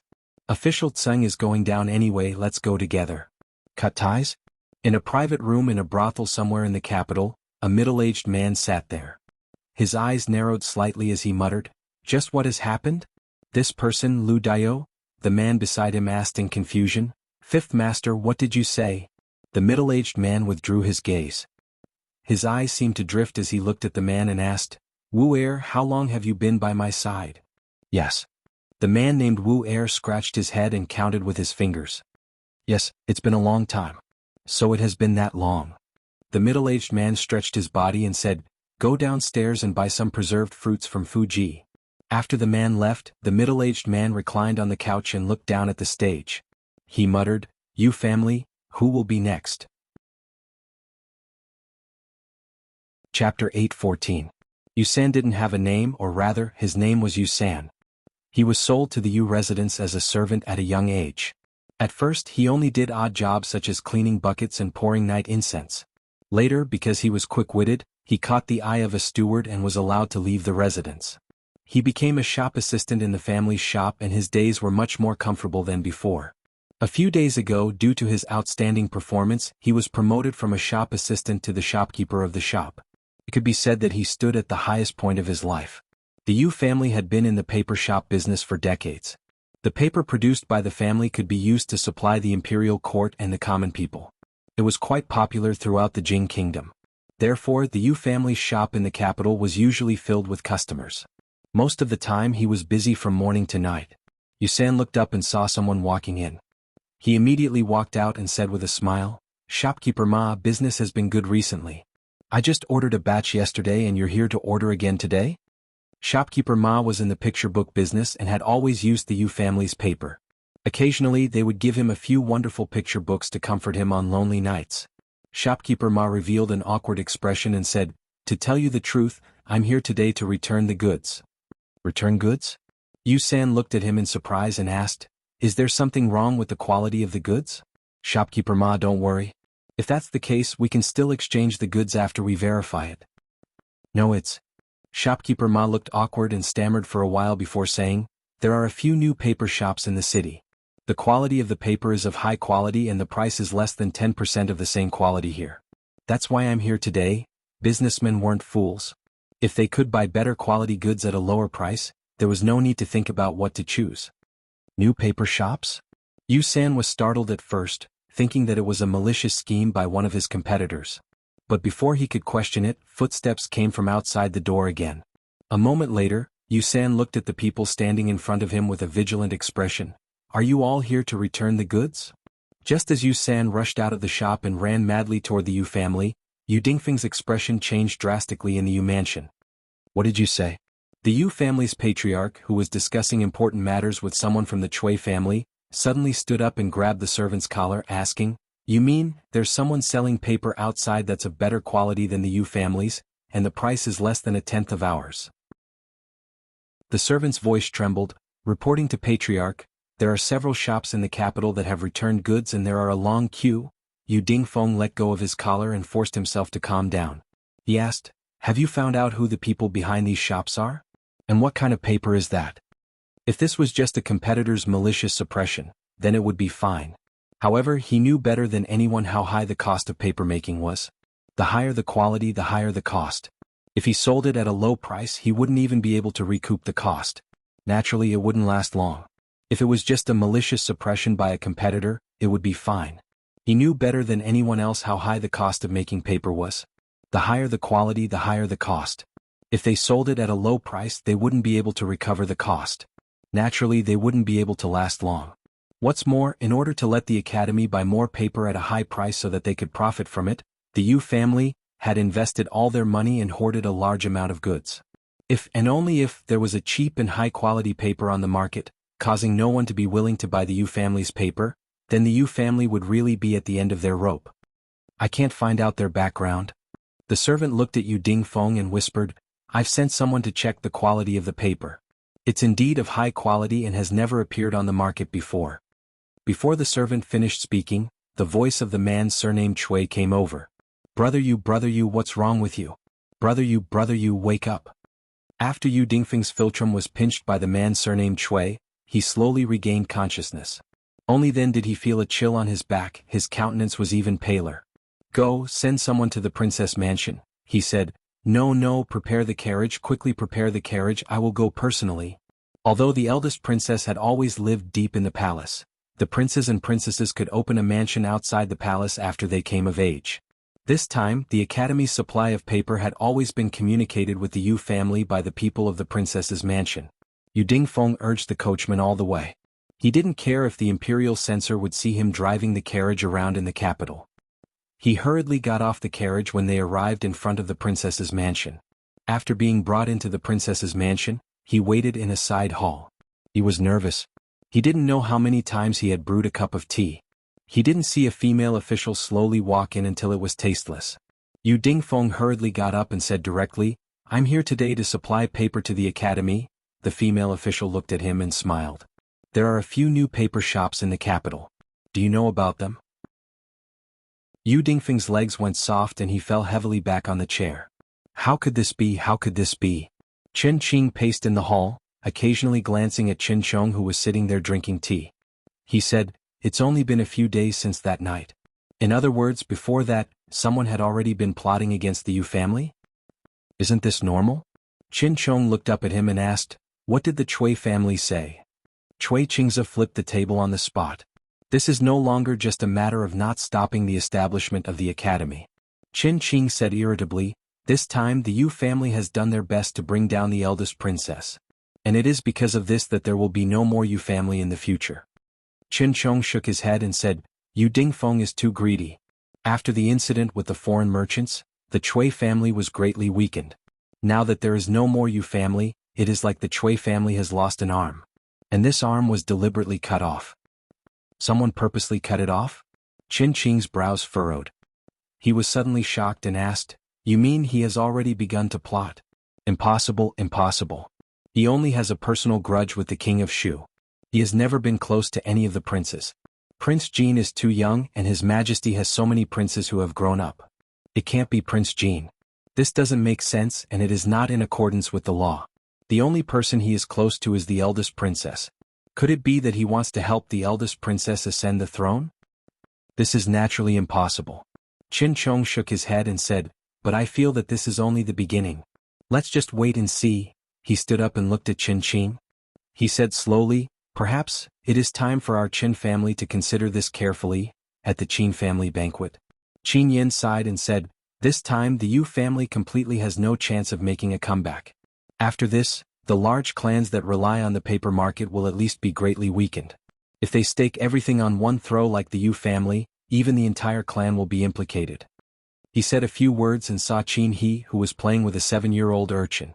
Qin Yin couldn't help but frown and say, "Old Fifth, can you not fool around like this? Can't you do something serious? A fifth uncle is an elder. You should respect your elders and not fight with me." The fifth master of the Qin family was playing with the child of Qin Yan's concubine.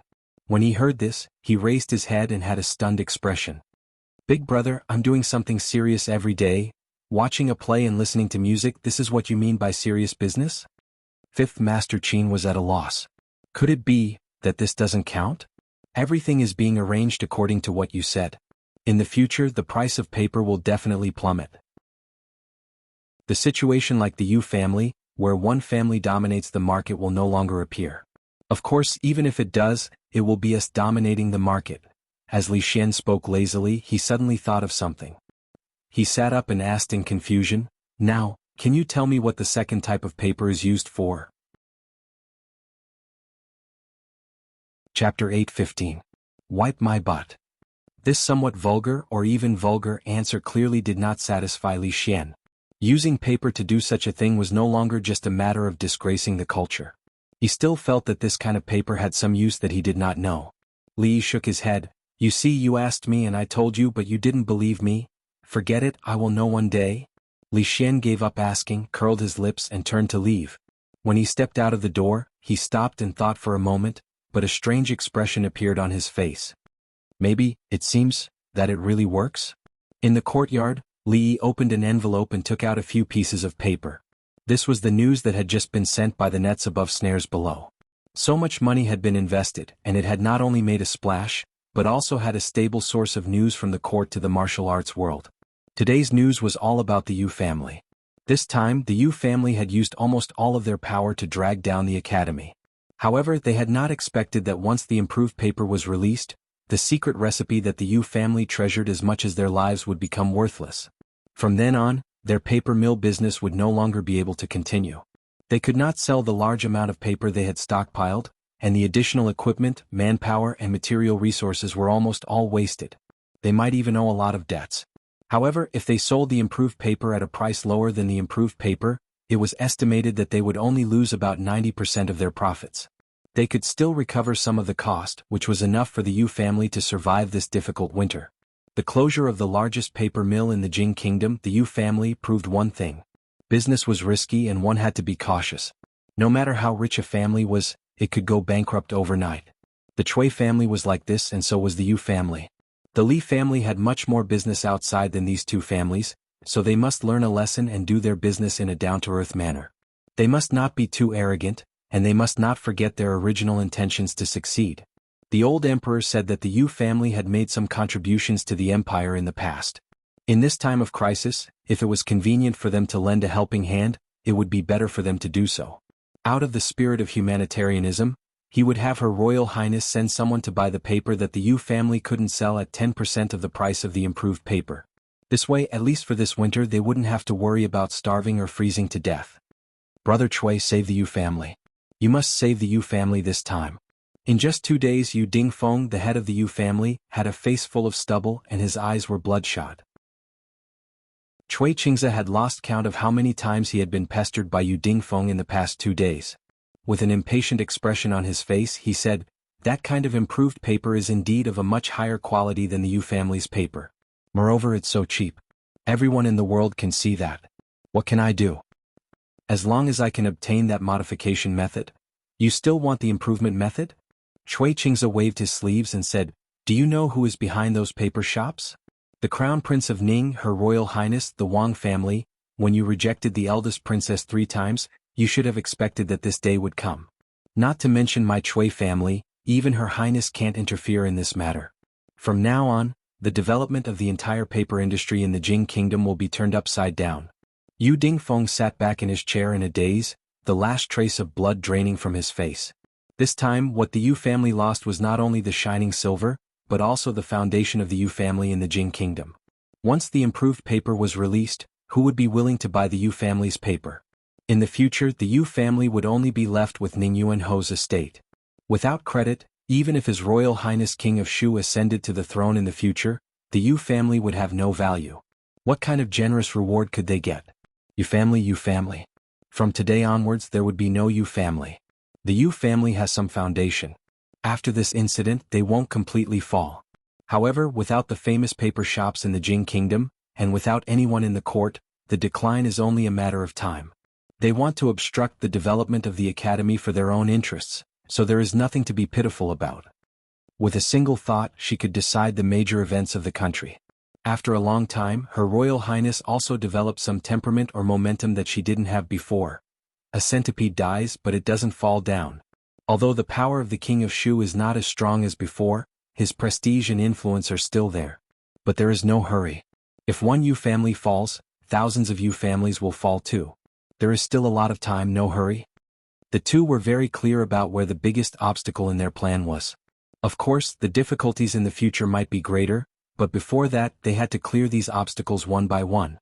Sitting on the grassy slope behind the School of Mathematics, Mingzu crossed her knees and said, "The establishment of the academy is enough to shake the foundations of the aristocratic families. Therefore, these days, the rich and powerful families all over the country have reacted fiercely. Unlike before, they were always a mass of loose sand. Now they have united and formed a force that can't be ignored. If we don't appease or deal with them, I'm afraid there will be a lot of trouble." Li Yi lay on the lawn, folded his arms and put them behind his head. He said lazily, "You have already shaken their foundations and you still don't allow them to resist. Is there still any law in this world?" "Law?" Mingzi glanced at him and said, "I am the law. What about me?" Li closed his eyes and twitched the corner of his mouth. He said, "Everyone is looking for their own interests. If I were one of those big families, I'm afraid I wouldn't quietly wait for my family's foundations to be shaken by you." Mingzu tilted her head to look at him and asked, "Which side are you on?" "Of course I." Li opened his eyes and moved his body to the side to lean against her. He said, "I'm on your side." Smelling the faint fragrance coming from the side, Li closed his eyes again and said, "Since we are united for the sake of profit, we can naturally become scattered again for the sake of profit. Actually, I have already told you about the solution to this matter before." Listening to his words, a strange expression gradually appeared on Her Royal Highness' face. This matter had been bothering her for a long time. Now that she heard his words, she realized that this matter could actually be solved in this way. As long as those big families are no longer united and even suspicious of each other, then they can be divided and defeated one by one. This shouldn't be difficult for you. After Li Yi finished speaking, there was no sound coming from beside him for a long time. He opened his eyes and saw that the eldest princess was looking at him with a strange expression. He had never seen this kind of expression before. He looked at her with a bit of vigilance and asked, "What are you thinking about?" "They have discussed this matter for many days and still haven't come up with a solution." Her Royal Highness looked at him and said, "I'm thinking if you stay in the palace in the future and give me advice, won't I be able to save a lot of trouble?" Li shook his head and said, "External officials can't stay in the palace for a long time. You'd better not think about it." Emingzu looked at him thoughtfully and pretended to be thinking seriously. She said, "External officials can't, but internal officials can." External officials referred to the civil and military officials in the court. Internal officials naturally referred to the officials in the palace, such as the eunuchs who passed edicts and the eunuchs who lived in the palace. "Wife?" Li suddenly climbed up from the grass and turned pale with fright. "You want to make me empress?" Chapter 8:16. Empress. Emingzu was stunned at first. She didn't understand what he meant, but then she understood. She glanced at him again and said, "I think that Chief Chang's position is more suitable for you." How shameless. How long had she been an empress? She might not have learned anything else, but she learned the cold-bloodedness and ruthlessness of an emperor faster than anyone else. She didn't even look at who was the one who had been racking her brains, working day and night. It was fine if she didn't give her the title of empress, but for her own selfish desires she actually wanted her to be a eunuch? Putting others aside, what would old man Chang think? He had worked hard all his life, but in the end he didn't even have the position of Chief Chang. The emperor was heartless, the emperor was heartless. The proud Lolita ran over from the front and asked, Sir, what happened to Her Majesty?"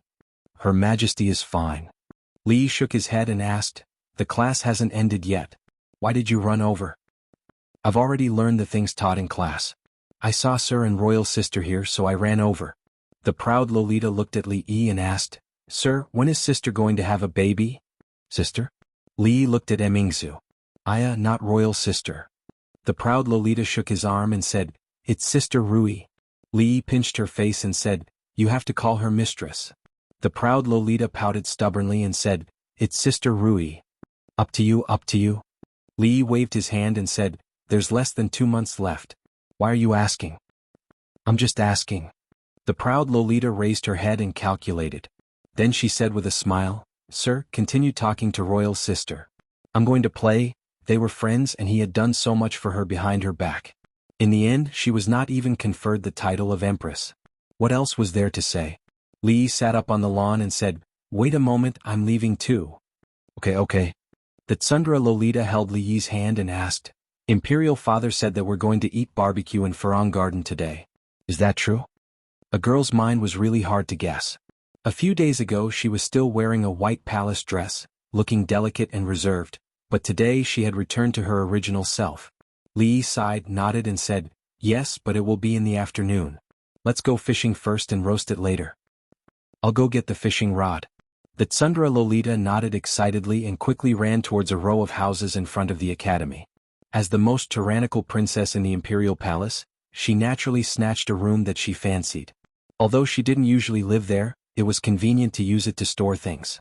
Ever since His Majesty had suspended court and let the eldest princess act as his representative, most of the officials in court found it difficult to see His Majesty, who spent his days cultivating in Farang Garden. However, although the court was temporarily suspended, it didn't mean that the emperor didn't care about state affairs at all. Some of the important officials in court had to report to Farang Garden every few days. If there was a major incident, they had to report it in person. A carriage came from afar and stopped at the gate of Farang Garden. Zheng Shichen got off the carriage and walked forward a few steps. He cupped his hands to the imperial guard at the gate and said, "Assistant Minister of Revenue, Zheng Shichen, specially reports to His Majesty on the flood of the 2 provinces and the situation of the court's disaster relief silver. Please help me report this." The imperial guard cupped his hands and said, "His Majesty is busy. Official Zheng, please come in and wait for a moment." Zheng Shichen was brought into a garden by the imperial guard. He looked up and saw a person in front of him. After a slight pause, he cupped his hands and said, "Official Qin is also here today. Assistant Minister Tseng and Minister of the Imperial Affairs, please wait here for a moment. I will go report to His Majesty." The imperial guard said this and turned to leave. Zheng Shichen walked over. It's official Chen's turn to report today? Qin Chong glanced at him. Why are you here? Did something big happen in the Ministry of Revenue? I'm just reporting to His Majesty about the disaster relief silver. The two of them chatted in the small garden. On the other side, Li Yi's grill was almost ready. He looked back and asked, Your Majesty, is your fish ready? If not, please hurry up. It will take some time to marinate it. The old emperor didn't know why he insisted on killing the fish himself. In the end, after working for a long time, he still hadn't caught the fish that the proud Lolita had caught. He couldn't afford to waste time. If he had known earlier, he would have asked her to put the fish in the small tank at the side. Back in the day, we also personally went into battle to kill enemies. Who would have thought that today we actually couldn't do anything to a mere fish? Emperor Jing panted slightly as he lay on the rocking chair and said, Changde, come here. As soon as he finished speaking, Changde had already bent his fingers into claws. He only felt his hand shake, and the fish appeared in Changde's hand. Emperor Jing said with some envy, You old man, the older you get, the more powerful you are. An imperial guard came forward and reporting to Your Majesty, Minister Chen and Assistant Minister Zheng of the Ministry of Revenue are waiting outside. Let them come in. Emperor Jing waved his hand. As if thinking of something, he added, Changde, bring them here personally. After Changde left, he looked around. Li Yi was setting up the grill while Yongning was passing bricks and tiles. On the other side, Shanning was directing Prince Jean to skewer the meat and vegetables on bamboo sticks.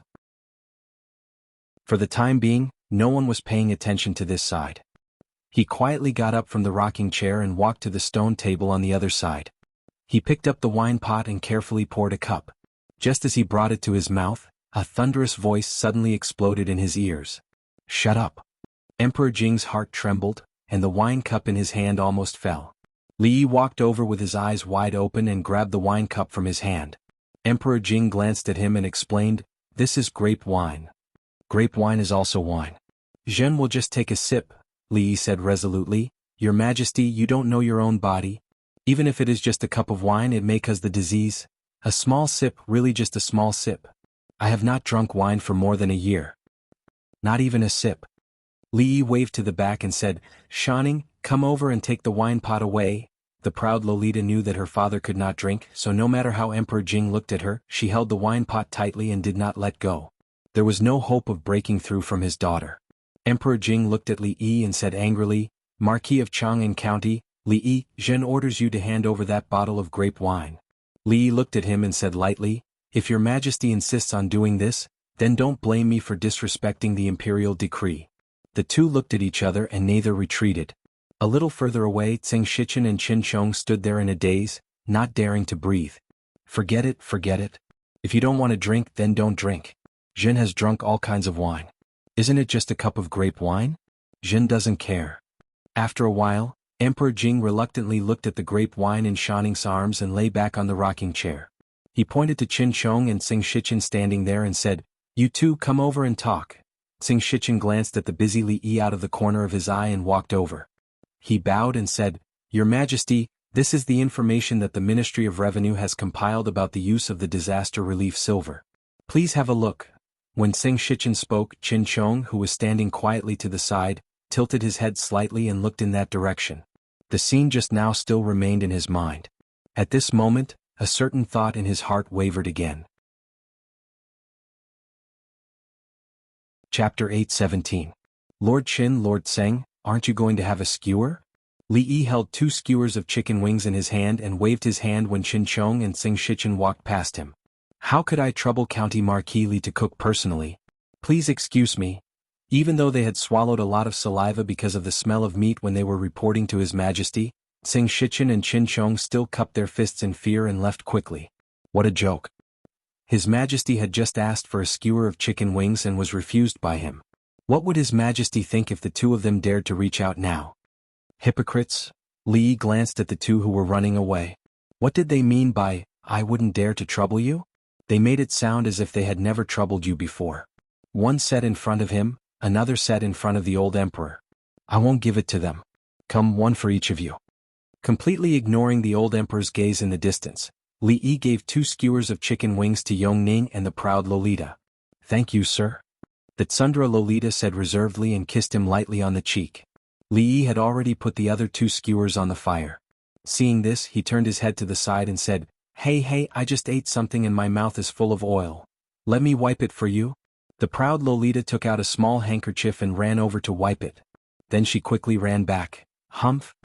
Emperor Jing, who was lying on the rocking chair, made a strong nasal sound. Then he turned his head, peeled a grape and threw it into his mouth. He murmured, Strange, really strange. Why is it strange, Your Majesty? Changde lowered his head and asked.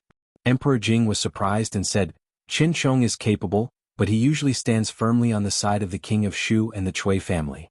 When it comes to matters that are disadvantageous to them, he always avoids the important and focuses on the trivial. What is going on today? The aristocratic families are causing trouble everywhere, and I am afraid that the Cui family is adding fuel to the fire. Today he is unexpectedly so fair and impartial, without the slightest bit of bias. As an important official of the imperial court, it is my duty to uphold justice and not be biased. Why does Your Majesty say this? Emperor Jing snorted coldly and said, I'm afraid that most people in the imperial court do not think as clearly as you. After peeling another grape he said, Speaking of which, these aristocratic clans have joined forces to rebel this time. The establishment of the academy has encountered great local obstacles. The capital is too far away, so the government decrees have been weakened. Go and call Li Yi over. Li Yi handed over the responsibility of barbecuing to Li Han. He then washed his hands and walked over. Seeing that Jing Emperor was eating grapes one by one, he nodded and said, Grape wine and grape, there is only a difference of one word, but there is not much difference. Your Majesty should not drink wine, so it is good to eat more grapes. After he finished speaking, he reached out and took the grapes that Jing Di threw over. Needless to say, these tribute grapes were indeed much sweeter than those outside. Emperor Jing looked at him and asked, The aristocratic families are now united. You want Emingzu to edit the clan records. According to this method, the status of all the old aristocratic families will be different. Won't it cause a greater backlash? I did not say all of them. Li Yi ate another grape and said, For example, the Zhang family of Pingyang, the Wei family of Yunzhou, the Go family of Tongzhou. He named a few names. These are all good and innocent families. Of course they should be treated differently. The Zhang family of Pingyang, the Wei family of Yunzhou, the Go family of Tongzhou. Jing Di frowned and asked, Where are these people? Before he finished speaking, he closed his mouth again. His face showed a thoughtful expression. After a moment, he nodded and said, Yes, these are all good and innocent families. The imperial court must give them special preferential treatment. Even if no one in their family is an official in the imperial court, their position in the clan records must be slightly raised. Go and continue with your work. Leave 2 strings of wings for me. Jing Di waved his hand and turned back to order, Come, squeeze these grapes into juice for me. Outside Hibiscus Garden, Qin Chong and Xing Shichen did not separate but got on the same carriage.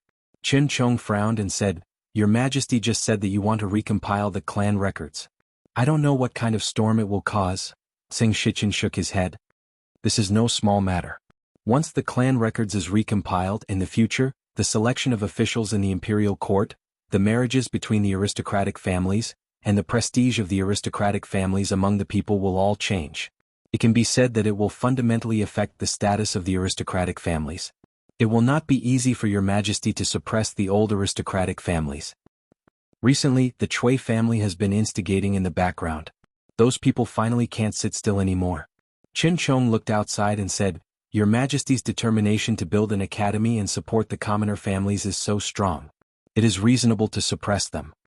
However, in the past few decades, these old aristocratic families have become unprecedentedly united. I'm afraid that His Majesty's move won't go smoothly. Moreover, their reputation among the people is so high that it can't be destroyed by a single clan records. It's still unknown whether or not it will be recognized by the people after it is recompiled. Xing Shichen shook his head and said, In terms of prestige, can they compare to the eldest princess? Right now, Her Highness is in charge. If she carries it out, who among the people will object?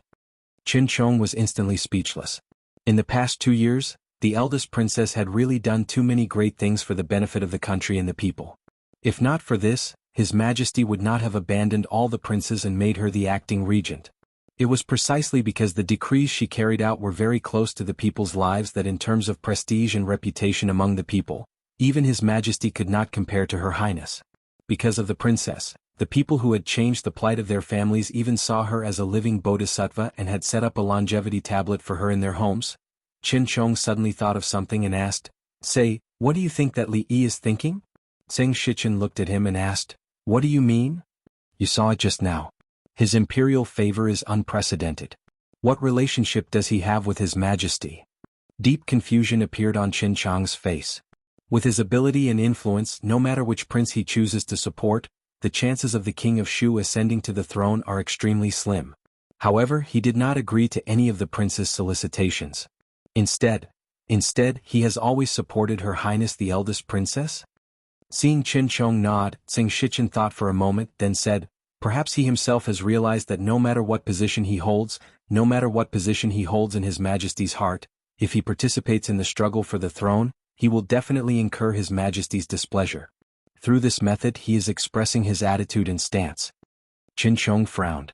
"You mean to say that by not helping either side, he is indirectly expressing to His Majesty that he will not participate in the struggle for the throne? What else?" Zheng Shichen looked at him and asked, "Does Lord Qin think that he wants to support an empress?" "This, of course not." Qin Chong shook his head.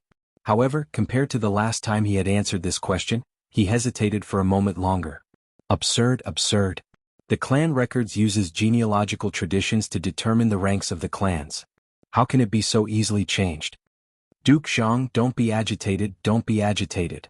A middle-aged man supported the furious elder and said, "The court's actions have disregarded etiquette and subverted tradition. It will definitely not be recognized by the world. Duke Zhang, don't worry." The elder looked at him and said disdainfully, "Of course you don't have to worry. Your Zheng clan still has people who are officials in the court. Even if they have really been demoted, it won't be much. My Pingyang Zhang clan has been demoted by 2 whole ranks." Hearing this, the middle-aged man thought for a moment and said no more. This elder of the Pingyang Zhang clan was right. The Zheng clan was not like the Zhang family. The Zheng clan still had people who were officials in the court. Even if the clan records were rearranged, the position of the Zheng clan would not change too much. As for the Zhang family that had no one in the court, who cared? Preposterous, preposterous. If this is the case, how can there be any etiquette? Another person angrily slammed the table. The person beside him also had a gloomy expression. The division of clans has existed since ancient times. How can it be changed so easily? Like the Pingyang Zhang clan, the Wei clan of Yunzhou and the Go clan of Tongzhou were also the 2 clans that had suffered the most in the editing of the clan records. After Wei Fang and Go Su finished speaking, the hall became even more rowdy. However, it was impossible to know what everyone was thinking in their hearts. Although there were many clans like the Zhang clan, the Wei clan, and the Go clan that had suffered in this incident, there were also some clans that, due to various reasons, not only did their status not suffer, they even improved. In the future, their prestige and fame would probably be even greater. This was a good thing. After expressing deep sympathy for the Zhang clan, the Wei clan, and the other clans, when they returned to their clans, they still had to celebrate. Chapter 8:18. The matter of revising the clan records had been announced for a long time. Naturally, it wasn't something that could be done in a short period of time if they wanted to rearrange all the noble clans of the Jing kingdom. However, the revision this time was not to completely overturn the original rankings. Instead, it was to make some changes to the original foundation. The grand scholars from the Ministry of Rites and the Hongwen Library were overseeing the revision. Within half a month they had almost completed it. A person hurried in from outside and placed a booklet on the table. He said, "This is the first draft that I brought from the Ministry of Rites. Everyone take a look at it as soon as possible. You must return it by today. I want to see how they will rank the clan records." The old man surnamed Zhang snorted coldly and picked up the booklet. If the Pingyang Zhang clan were to follow the rankings announced to the public, they would be demoted by 2 ranks. This would be a great humiliation to the entire clan. In the future, how would the name of the Pingyang Zhang clan be trusted by others? However, when he picked up the booklet and flipped through it, his beard trembled and he put it down again. "I still have some matters to attend to today. I'll take my leave first." Seeing the old man surnamed Zhang put down the booklet and immediately turned to leave, the crowd was not surprised at all. The Pingyang Zhang clan had suffered a heavy loss this time. After seeing the results, they were already extremely angry and did not want to stay here any longer. "Let me see." Wei Fang and Go Su, who were the closest to the booklet, went over and flipped through 2 pages with sullen expressions. After seeing their clan's name, they looked at each other and were stunned. The representative of the Yunzhou Wei clan closed the booklet, pursed his lips and coughed lightly. I suddenly remembered that I have some matters to attend to at home. I'll take my leave first. The man named Go Su, who represented the Tongzhou Go clan, chased after him. Brother Wei, don't worry. I'll go with you. Someone flipped through the booklet doubtfully and murmured, "What's wrong with these three people?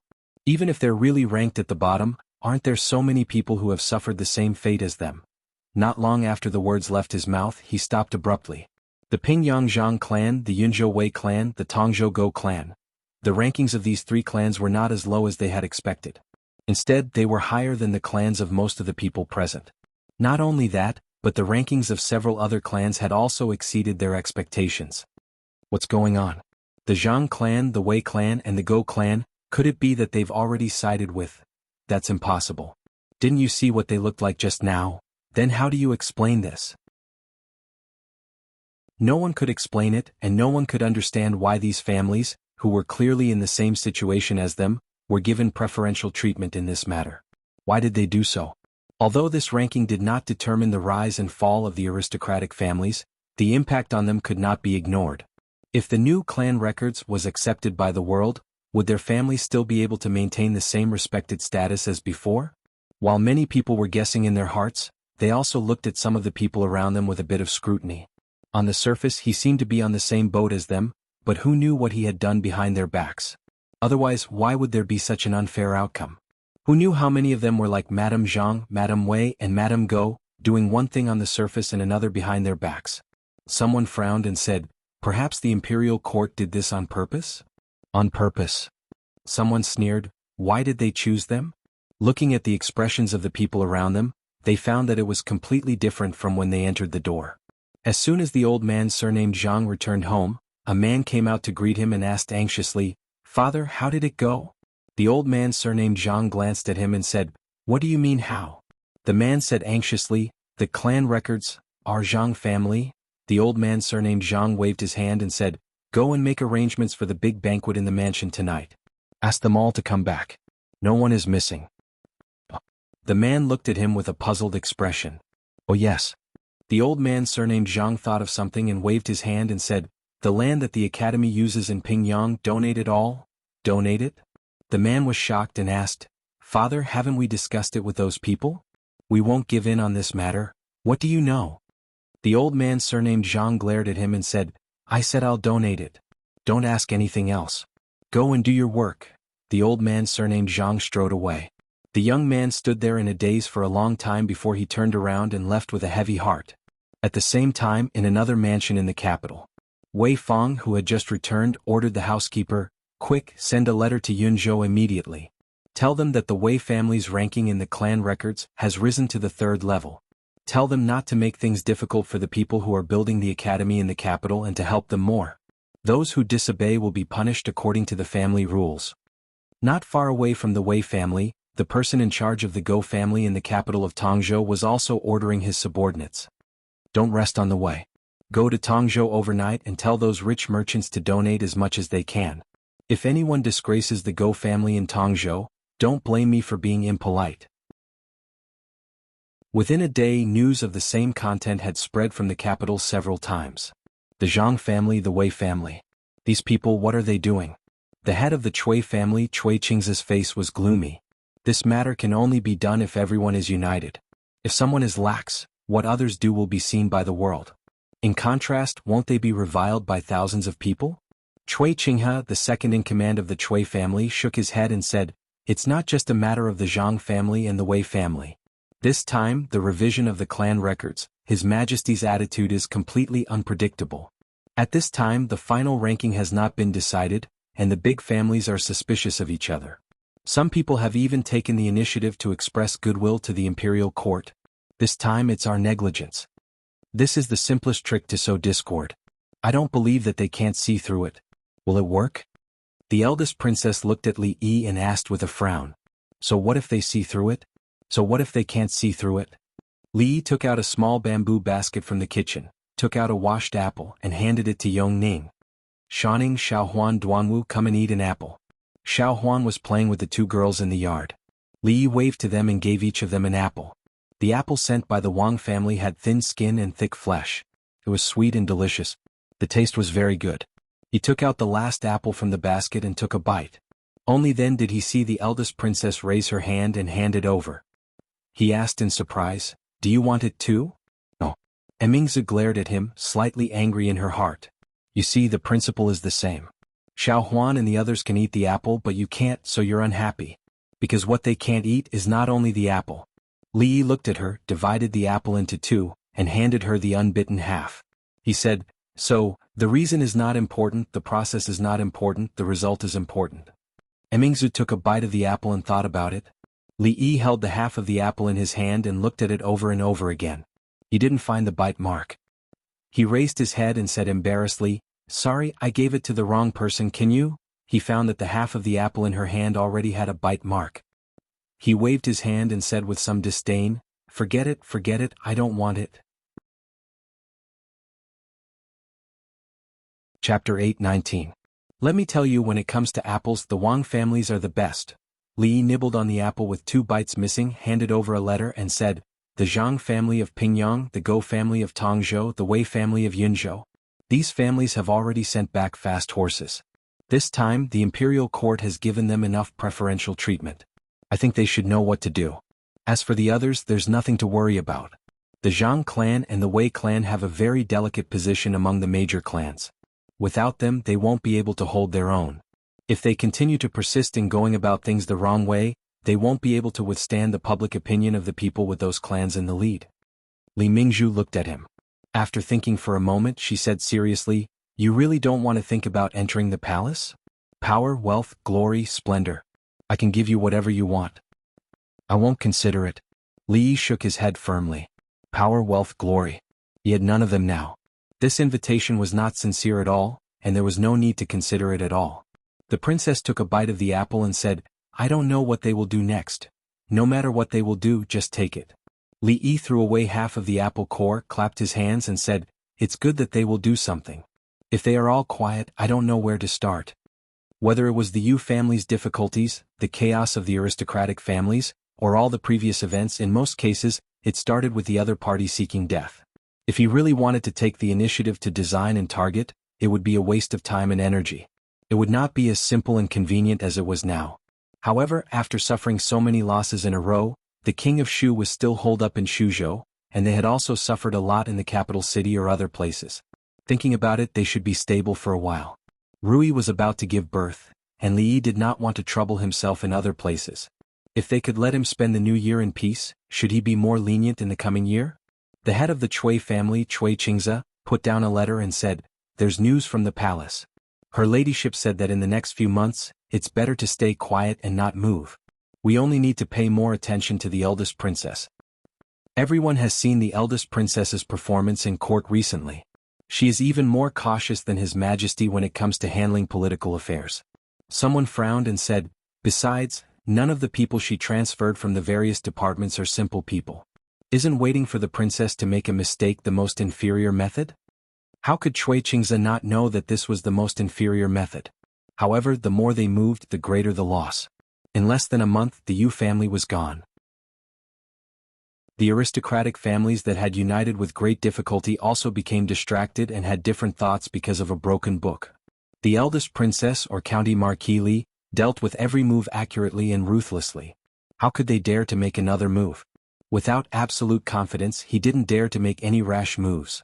After careful calculation, he didn't dare to calculate how much power the king of Shu's faction had lost in the past 2 years.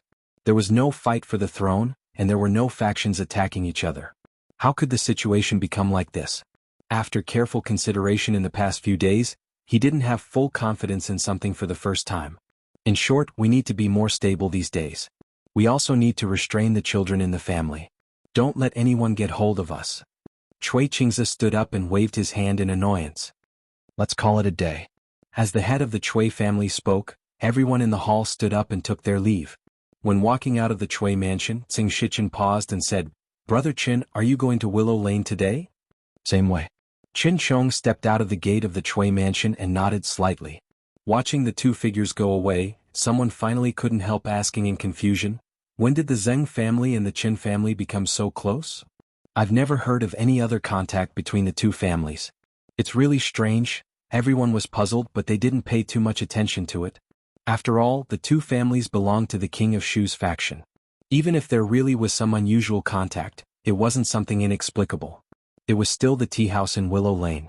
Zheng Shichen took out a piece of paper from his sleeve and handed it to Qin Chong. I've organized this. It's a summary of all the major and minor events that have happened in the court in the past 2 years, as well as the gains and losses of the King of Shu's faction. Brother Qin, why don't you take a look? Qin Chong glanced at him before looking at the paper in his hand. The Cui family's decades of planning in the court has been mostly destroyed in the past 2 years.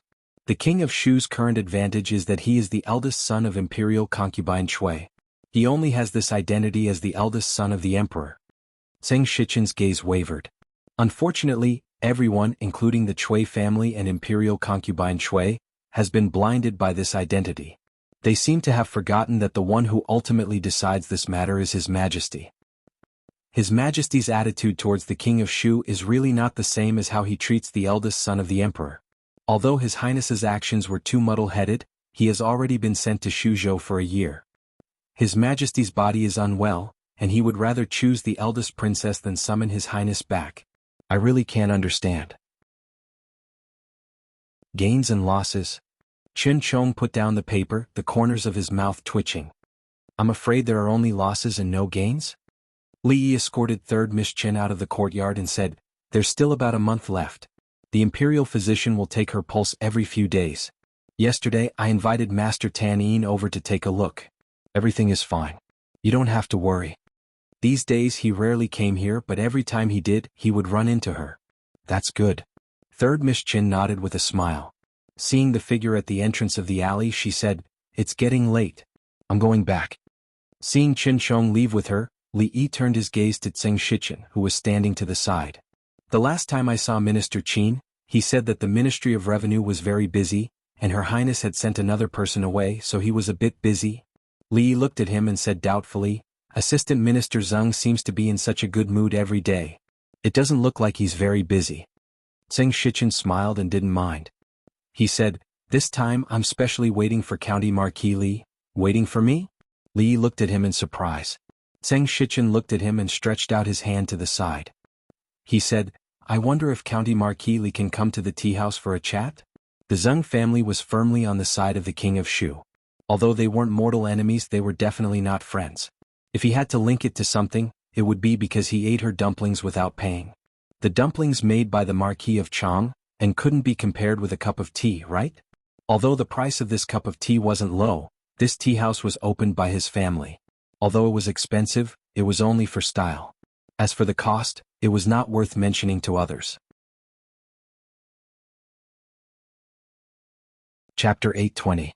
Does County Marquis Li know what drunk Imo likes to eat the most? After the two of them sat down, Zheng Shichen didn't directly say what he wanted to talk to Li Yi, but asked a question without any rhyme or reason. Fish. Li Yi picked up the teacup and said without hesitation. Zheng Shichen didn't show a surprised expression on his face and asked again, then does County Marquis Li know what she doesn't like to eat the most? Li Yi took a sip of tea, glanced at him and said, it's also fish. Before Zheng Shichen asked, he explained, she likes to eat fish, but when she was a child she was stuck by a fishbone. Every time she eats it, she will carefully pick out the fishbone. She thinks it's very troublesome, so she likes to eat fish very much, but she doesn't eat it often. A strange expression flashed across Zheng Shichen's face. He pursed his lips and asked again, then do you know what color of clothes drunk Imo likes to wear the most? Li Yi glanced at him and said, you must think that I won't say white because she doesn't usually wear white clothes, but in fact she likes white. She just thinks it's easy to get dirty when wearing white clothes to paint, so she's too lazy to wear it. Zheng Shichen coughed to cover up his embarrassment because he did think so in his heart. These habits of hers were cultivated since childhood. If it wasn't someone very close to her, it would be impossible to know. Li Yi took a sip of tea and added, in fact, not only white, she also likes pink, purple. Zheng Shichen looked at him and asked, why don't I know? Of course you don't know. Li Yi glanced at him disdainfully. If this assistant minister Zheng even knew this, did he think he could still sit here and talk to him now? Seeing that Zheng Shichen seemed to be about to speak again, Li Yi waved his hand and said, she likes to eat fish and her favorite color is white. She likes to eat dumplings with lotus vegetable filling. She likes to paint, especially landscapes and three-dimensional paintings. She likes to eat osmanthus cake. She is best at playing the zither. She likes me the most and she is most afraid of thunder and the dark. Her birthday is June 7th and 90, 63, 91, 34c. At this point, Li didn't plan to continue. Although he could still say a lot, it wasn't convenient to tell an outsider about the small mole above her left chest. As Tseng Shichen listened to him speak one by one, the teacup in his hand hung in the air. After a moment he sighed and added, "There are some things that Nanan didn't tell you. She also likes to eat Suji's candied plums. It's on Dong Street but now it's been renamed to Fuji. Also, Nanan?" Li was startled and asked, "Who is Nanan?" Tseng Shichen glanced at him and said, "Little Darling is Drunken Mo's nickname. Don't you know?" Nana. And continue. She only said a few things about her past. Hearing this, Li immediately became spirited. It seemed that this assistant minister Zeng wasn't completely useless after all. Just as Tseng Shichen opened his mouth, he thought of another thing and said in surprise, 90, 63, 91, 34? What is this? This is her favorite number. Li waved his hand and said, "This is not important. Continue. What other interesting things about her when she was a child?" Seeing the extremely interested expression on his face, Tseng Shichen calmed down and took a sip of tea before looking at him and slowly said, "County Marquis Li is a young hero and has a great influence in the court. He is also highly regarded by His Majesty and was given the title of Minister of Honor. Now that His Majesty is ill, the Eastern Palace can't be without a ruler for a long time. I wonder which of the princes in the court is most suitable to enter the Eastern Palace? Whether the Eastern Palace belongs to the Eastern Palace or not, what does it have to do with us?" Li shook his head and said, "Lord Zeng, tell me about Drunken Mo, about Nanan." Tseng Shichen shook his head and said, "County Marquis Li, you are wrong. As an official we should share the emperor's worries. This matter concerns the future of the country. How can you say it has nothing to do with us? This matter should be decided by His Majesty alone. As an official you should know your place and don't say too much. His Majesty has always been wise and listens to my opinion. This matter, the King of Shu definitely has no chance. Don't waste your time. Let's talk about serious matters. What other interesting things did Nanan do when she was a child?" Tseng Shichen's hand holding the teacup trembled and he didn't wipe the tea that fell on his hand. He looked up at Li Yi and asked, "What do you mean by this, County Marquis Li? What do you mean by wasting your time?" Li knocked on the table and looked at him with a frown, saying, "Lord Zeng, I came here with you to talk about serious matters. If you continue to use these messy things to change the topic, I will leave." Saying this, he picked up the cup of tea in his hand. "Messy things," Tseng Shichen murmured. The appointment of the Eastern Palace was related to the rise and fall of the country. If he had said this in the court, he would have been drowned by the spittle of all the officials in the court. However, at this time he couldn't care about this. Who could imagine that the Chui family, the prominent Chui family 2 years ago, the King of Shu who was like the sun at noon in the court, would end up like this in just 2 years? Since the King of Shu had no chance, don't waste your time. Sure enough, the things that happened in the past 2 years were not unintentional. Was this his attitude? In this case he should have a lot of backup plans? Tseng Shichen looked solemn. Although he knew he shouldn't ask this question, he couldn't help but ask, "May I ask, County Marquis Li, who do you think is more suitable to sit in the Eastern Palace?" Clang. Li put the teacup heavily on the table, looked at Tseng Shichen and said lightly, "Lord Zeng, you are off the topic." Tseng Shichen stared at him for a long time, nodded and said, "Nanan? Nanan didn't tell you these things?" Li glanced at him and said, "How could she tell me? Since Nanan didn't tell you." Tseng Shichen smiled and said, "Then I can't tell you, Pa." Li slapped the table and said angrily, "Surnamed Zeng, you fool me." Tseng Shichen cupped his hands and said, "Thank you for doing me a favor today, County Marquis Li." Li narrowed his eyes and looked at him, asking, "Recently, the Ministry of Revenue should have some old accounts to settle, right?" Tseng Shichen didn't know why he brought up this matter, nodded and said, "This matter is indeed my responsibility. Since it is Assistant Minister Zeng's responsibility, then it is easy." Li nodded and said, "This account has been urgently pressed by the Imperial Court. It has already been a few days but there has been no movement at all. Assistant Minister Zeng still has the free time to drink tea here and slack off. If there is no result before tomorrow, it is not too much to hit you, the person in charge, with dozens of planks, right?" Tseng Shichen smiled and said, County Marquis Li can manage the academy, but can you manage our Ministry of Revenue? Can't manage? After smiling, Li didn't say anything else and directly turned to leave. Seeing the smile on Li Yi's face, Zheng Shichen finally realized something. His heart shook and he immediately said, "Wait, County Marquis Li, wait." He hurried downstairs and didn't see Li Yi, but was stopped by the tea-house waiter. "Customer, you haven't paid the bill." Zheng Shichen hurriedly took out his money bag and asked, "How much?" The waiter chuckled and said, 100 taels of silver. Zheng Shichen had already taken out a few pieces of silver. Hearing this, he raised his head and looked at the waiter in disbelief, asking, "What?" This official only wanted a pot of tea and it cost 100 taels of silver. Although the Zheng clan was considered a wealthy clan, they weren't so extravagant as to charge 100 taels of silver for a cup of tea. Under normal circumstances, this was the entire clan's monthly expenses. No. That pot of tea only costs 1 tael of silver. The waiter shook his head and said, "But young Master Li said that an inch of time is an inch of gold. You've wasted a lot of his time. Seeing that we're acquaintances, the friendship price is 99 taels. Chapter 821. You dare to charge 100 taels of silver for a pot of tea? Did County Marquis Li forget that I am also an assistant minister of the Ministry of Revenue? Of course he didn't have 100 taels of silver. Zheng Shichen threw the money bag to the waiter and hurried out. He looked at the figure in front of him and snorted coldly. Li Yi turned his head and asked, "So what if you are an assistant minister of the Ministry of Revenue? Can an assistant minister of the Ministry of Revenue leave early all day, slack off, and drink tea without paying?" Zheng Shichen looked back and said, "If I pursue this matter, this tea house will not be open tomorrow." "That's good. I don't need to be merciful. Master Tseng, remember to wear thicker clothes tomorrow. I don't know how your body is. Can you still threaten me like today after being flogged a few hundred times?"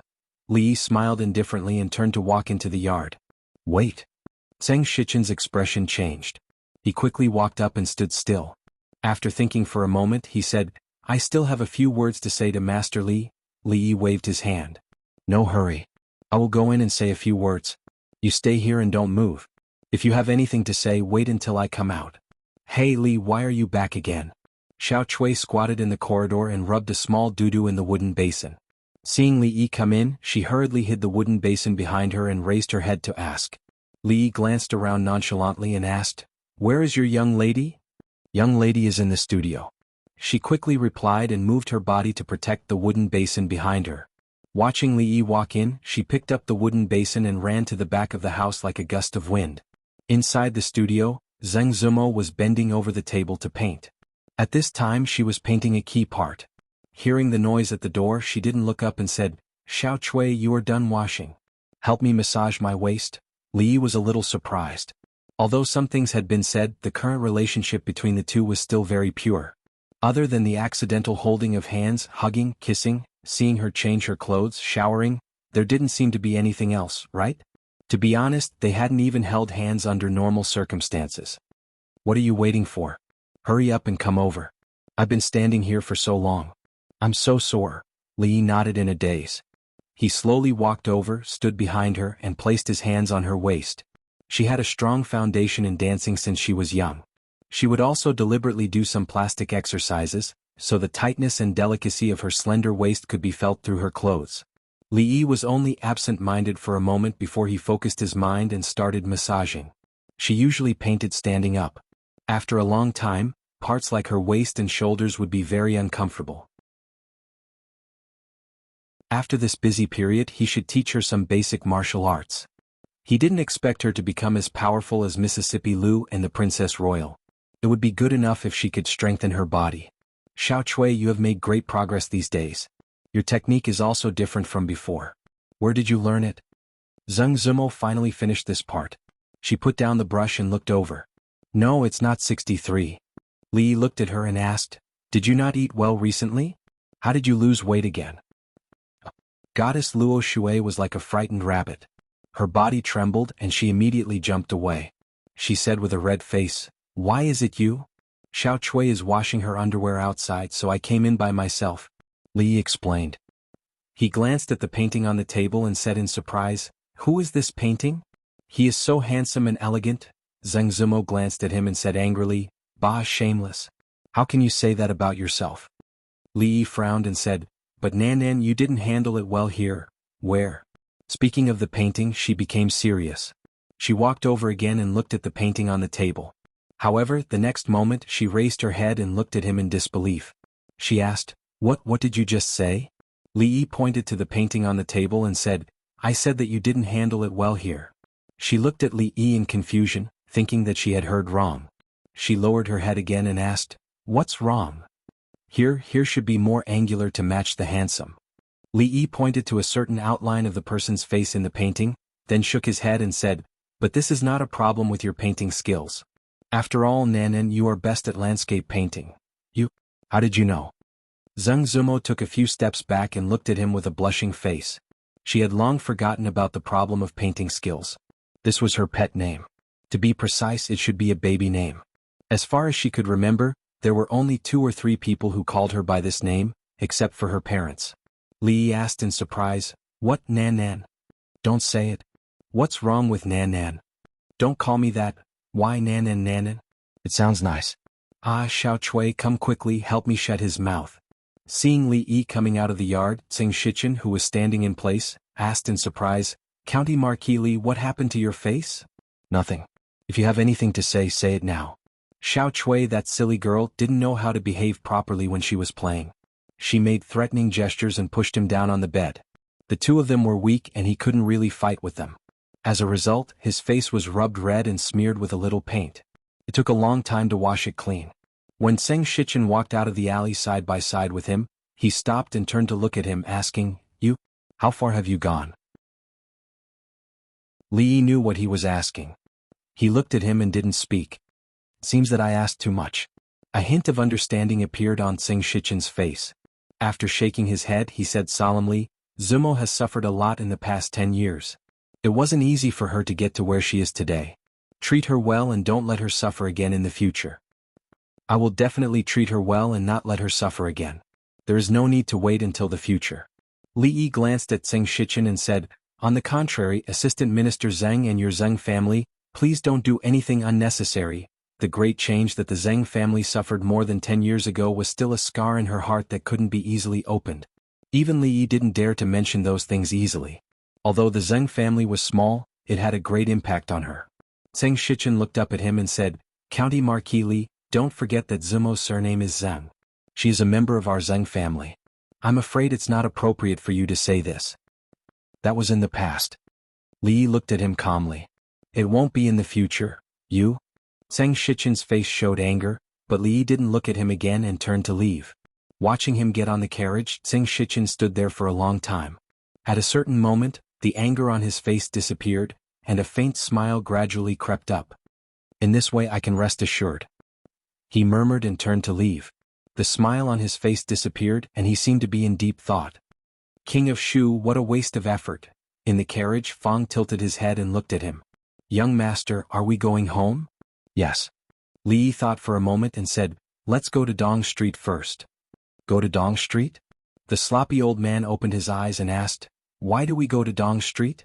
From here, we almost have to go around half of the capital. I told you to go, so go. Why do you talk so much nonsense? Fang shook the reins, glanced at him and said in a bad mood. Coming out of Fuji, Fang's mouth was full, but he didn't forget to praise, Young master, the candied fruits of Fuji taste really good. The sloppy old man threw a piece of dried fruit into his mouth and nodded. Fuji's candied fruits and pastries are famous in the capital. More than 10 years ago it should be called Suji. Suji Fuji. Why don't we call it Su Fuji from now on? Li Yi carried the box full of candied fruits and pastries into the carriage. He turned back and pointed to the shop on the side and said to Fang, Buy it. Chapter 822. Xiao Huan held a big box of candied plums and asked, Young master, do you want to give some of these candied plums to Miss? Li Yi thought for a moment and shook his head. Forget it. Miss likes to eat sour food now and doesn't like sweet food. Let's talk about it later. The little maid nodded, blinked her eyes and asked, What about second Miss? Li Yi waved a paper bag in his hand and said, I'll send it to second Mississippi. You can ask someone to put it in the freezer first. Speaking of which, he had been back for a while, but he didn't see Mississippi Lu practicing outside. She should be in her room. Li carried the paper bag with the candied pastries and walked to the door of her room. The door wasn't closed, so he pushed it open gently. He looked into the room and said, "I bought some candied plums on my way back. Do you want to?" Mississippi Lu was really in her room, sitting on a small stool. In front of her was a wooden basin with water and Li felt very strange. Could it be that today was really a special day? Was there any ceremony or custom for women to choose to wash their underwear on this day? Mississippi Lu looked up at him and Li looked down at her and the wooden basin. It was pink and embroidered with lotus flowers. "If I say that I didn't do it on purpose, would you believe me?" Li asked with a sincere face. Mississippi Lu took the pink belly band out of the wooden basin and hung it in the room. Then she asked, "What's the matter?" Li raised his hand and gestured to the paper bag in his hand. "The candied plums of Fuji are very delicious. Do you want to try it?" "Put it there," Mississippi Lu said lightly. After glancing at him, she walked over and stared at his neck. Li's heart inexplicably tightened and asked, "What are you looking at?" Mississippi Lu looked up at him. "What do you think? Don't tell me there's another lipstick?" Li couldn't see what was on her neck. Even if there was, Fong should have reminded him just now. However, looking at her expression, he still said with some uncertainty, "I remember that I washed it many times just now. It should be nothing. Don't worry, there are no lipstick marks." Mississippi Lu shook her head and reached out to help him tidy up his collar. Then she looked up and asked, "Why are you washing your neck for no reason?" Li looked around and murmured, "Even if it's for no reason, I still have to pay attention to my hygiene. There's no law in the Jing Kingdom that forbids washing one's neck for no reason. Oh, by the way, your lip gloss looks good today. Where can I buy it?" "Hey ears, don't twist your ears." Fuji had become Su Fuji. This process was not complicated at all. For the currently family, anything that could be solved with money would not be complicated at all. Li sat in the yard eating the free candied plums. His ears were still aching, but he always felt that Mississippi Lu had become much gentler recently. Although he was influenced by the company he kept with Rui for a long time, it was normal for the female Tyrannosaurus to become a little sheep. However, the effects of the influence of the past 10 years were not reflected in just a few months. Compared to drawing out her sword at the slightest disagreement, twisting ears was already considered very gentle. As for the sudden gentleness of Mississippi Lu, he actually felt a little uncomfortable in his heart. Then he felt that it was a little cheap. Could it be that he had subconscious tendencies of being a masochist? Then he felt that he was thinking too much. After all, he didn't always provoke her for no reason. Looking at Mississippi Lu, who was practicing swordsmanship at the side, he considered a certain question for a long time. Finally, he couldn't help but ask, "Rui, do you think that sky blue suits you better than pink?" Li rubbed his ears again. It turned out that Mississippi Lu might not like sky blue. Although Li felt that the new sky blue dress from clothing shop was good, it had been more than a month since he gave it to her, and he had never seen her wear it. The 4 female doctors are all carefully selected, and they are also the most outstanding among all the female doctors. They have a clean background and each of them has the experience of delivering more than 100 babies, so there won't be any problem in dealing with emergencies, Emingzi said, then looked at him and said, "If you have any other requests, just tell me." Li shook his head and said, "You know Rui. Her body isn't weak, so there shouldn't be any problems. Instead, you should pay more attention to Shizify." Rui and Shizify's birth date was very close, so it was still unknown who gave birth. Li Xian wasn't too worried. He said, "The imperial physician and great master Tanyin have been invited to the palace by her ladyship. They take Qinger's pulse several times a day, so there shouldn't be any problems." Finishing, he looked at Emingzu and asked, Don't you feel the slightest discomfort in your heart?" "Why would I feel discomfort?" Emingzu looked at him and asked in confusion. Li Xian opened his mouth, then waved his hand after a moment. He said, "Forget it, I spoke too much." Li tilted his head and looked at Emingzu. He asked, "How are the matters in court recently?" Rui was doing well and there was nothing for him to worry about. Although there was still some time before she was due to give birth, the family had already made all the necessary preparations. Even the confinement room had been built and all the necessary facilities were available. In the dead of winter, the temperature outside would probably only be slightly above 0 degrees. There was a hot water circulation pipe in the room that had been tested many times and was able to control the room temperature at a suitable temperature. Of course, after Li Xian had seen all the facilities in the house once, he had copied them all.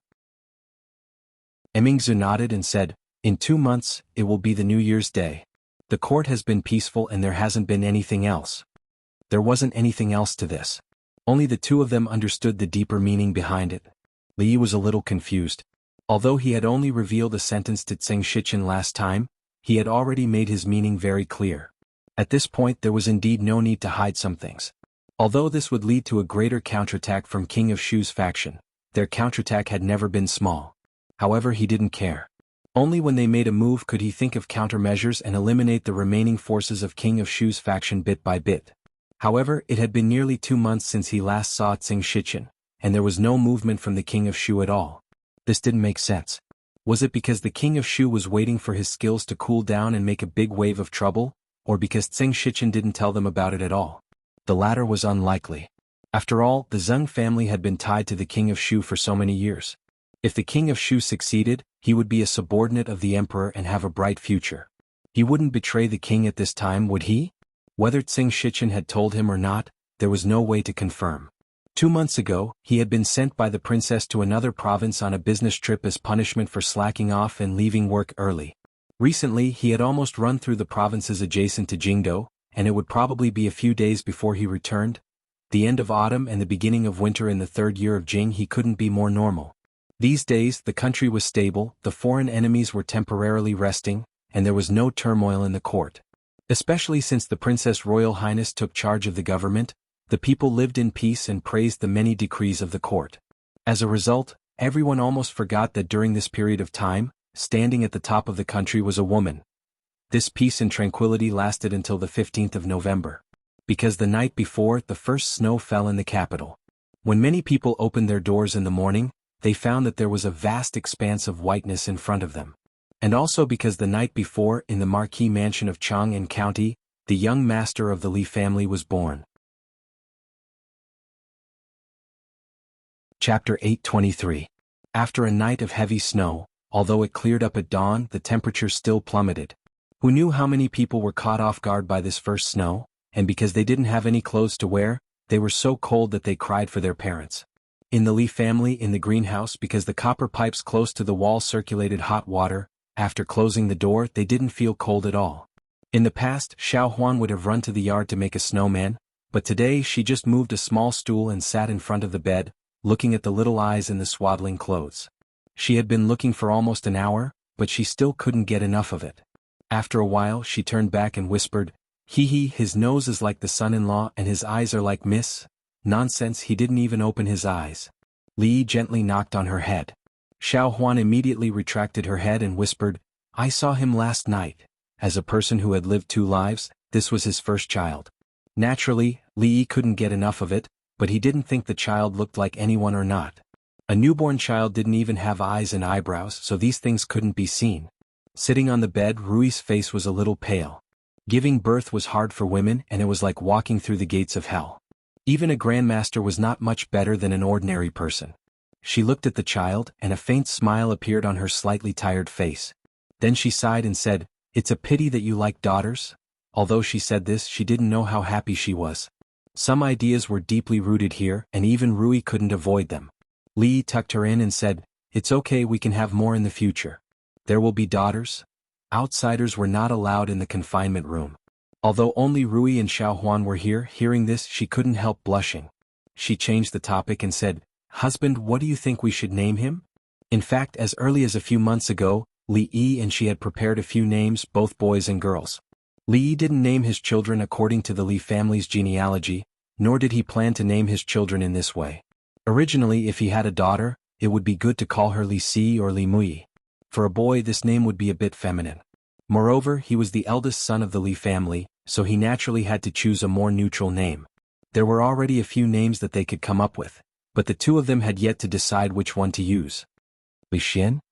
Li repeated the name, then shook his head and said, "I feel like I've heard this name somewhere before. It's not good." Li Xiaoyao? He read another one and shook his head. "This won't do. This life is too bitter and rough." "It's not good either. Li Bai, you're indeed suitable for the occasion, but I'm afraid that you won't be able to control it. Why don't we call him Dwainer?" Rui thought for a while, then looked at him and said, "He is the eldest son of the Li family. I hope that he can be a good person in the future and act according to the rules, so that he can be a good example to his younger brothers and sisters. Li Duan? Li didn't want to give the child any cool name.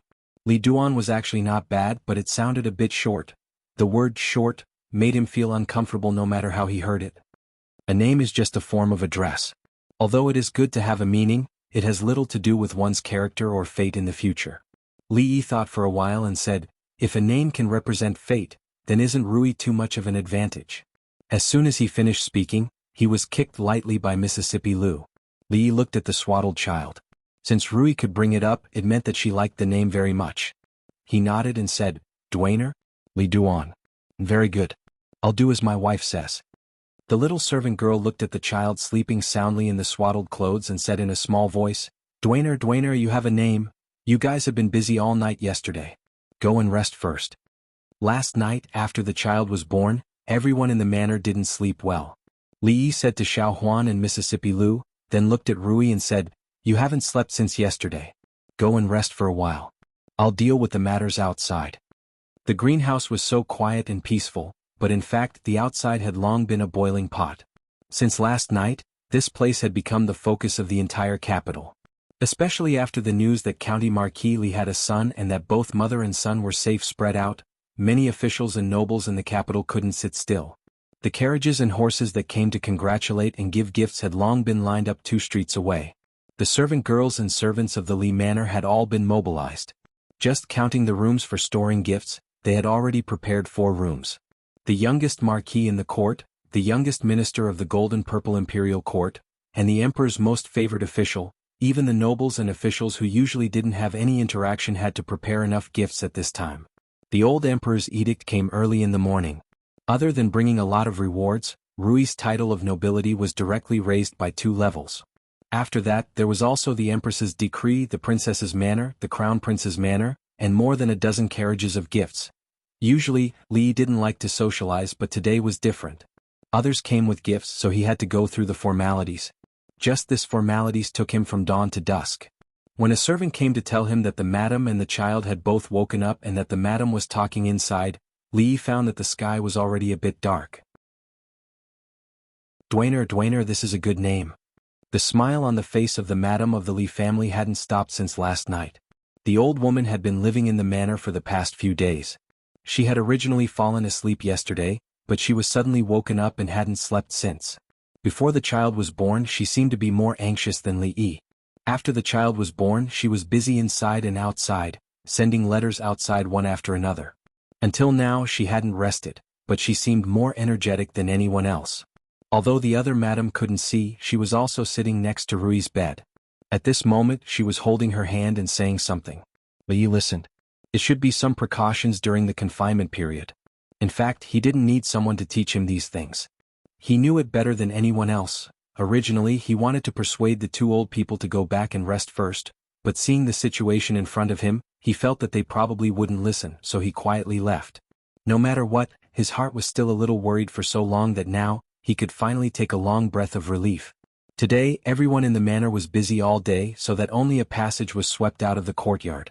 In the courtyard, around the stone table, there was still a layer of not too thin snow. Li Yi cleared a stone stool and sat down. Not long after, there was a crunching sound of stepping on the snow. Li Xian looked tired. He cleared another stone stool, sat next to Li Yi and asked, "Are you busy enough today? How do you have time to come over?" The reason why Li Yi asked this was because this afternoon, there was news from the palace that Li Xian's heir consort had also given birth. Both the adult and the child were safe, but it was a girl. Li Xian probably didn't have any other thoughts about this, but the heir consort would probably be sad for a while. Li Xian shook his head and said, "Her ladyship said that she needed to rest, so I stayed with her for a while. When she fell asleep, I directly came over." "Congratulations." Li Yi cupped his hands in a salute. Li Xian casually replied, "Congratulations to you too." The heir consort's body was weak, and it would probably affect the child. Li Yi looked at him and asked, "How is the child's health?"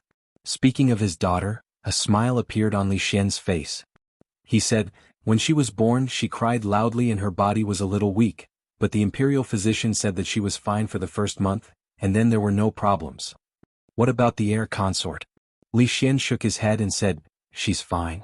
Her body is a little weak and this time her vitality might have been injured.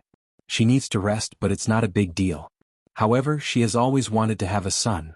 Li Yi could understand the heir consort's thoughts, but this matter couldn't be forced.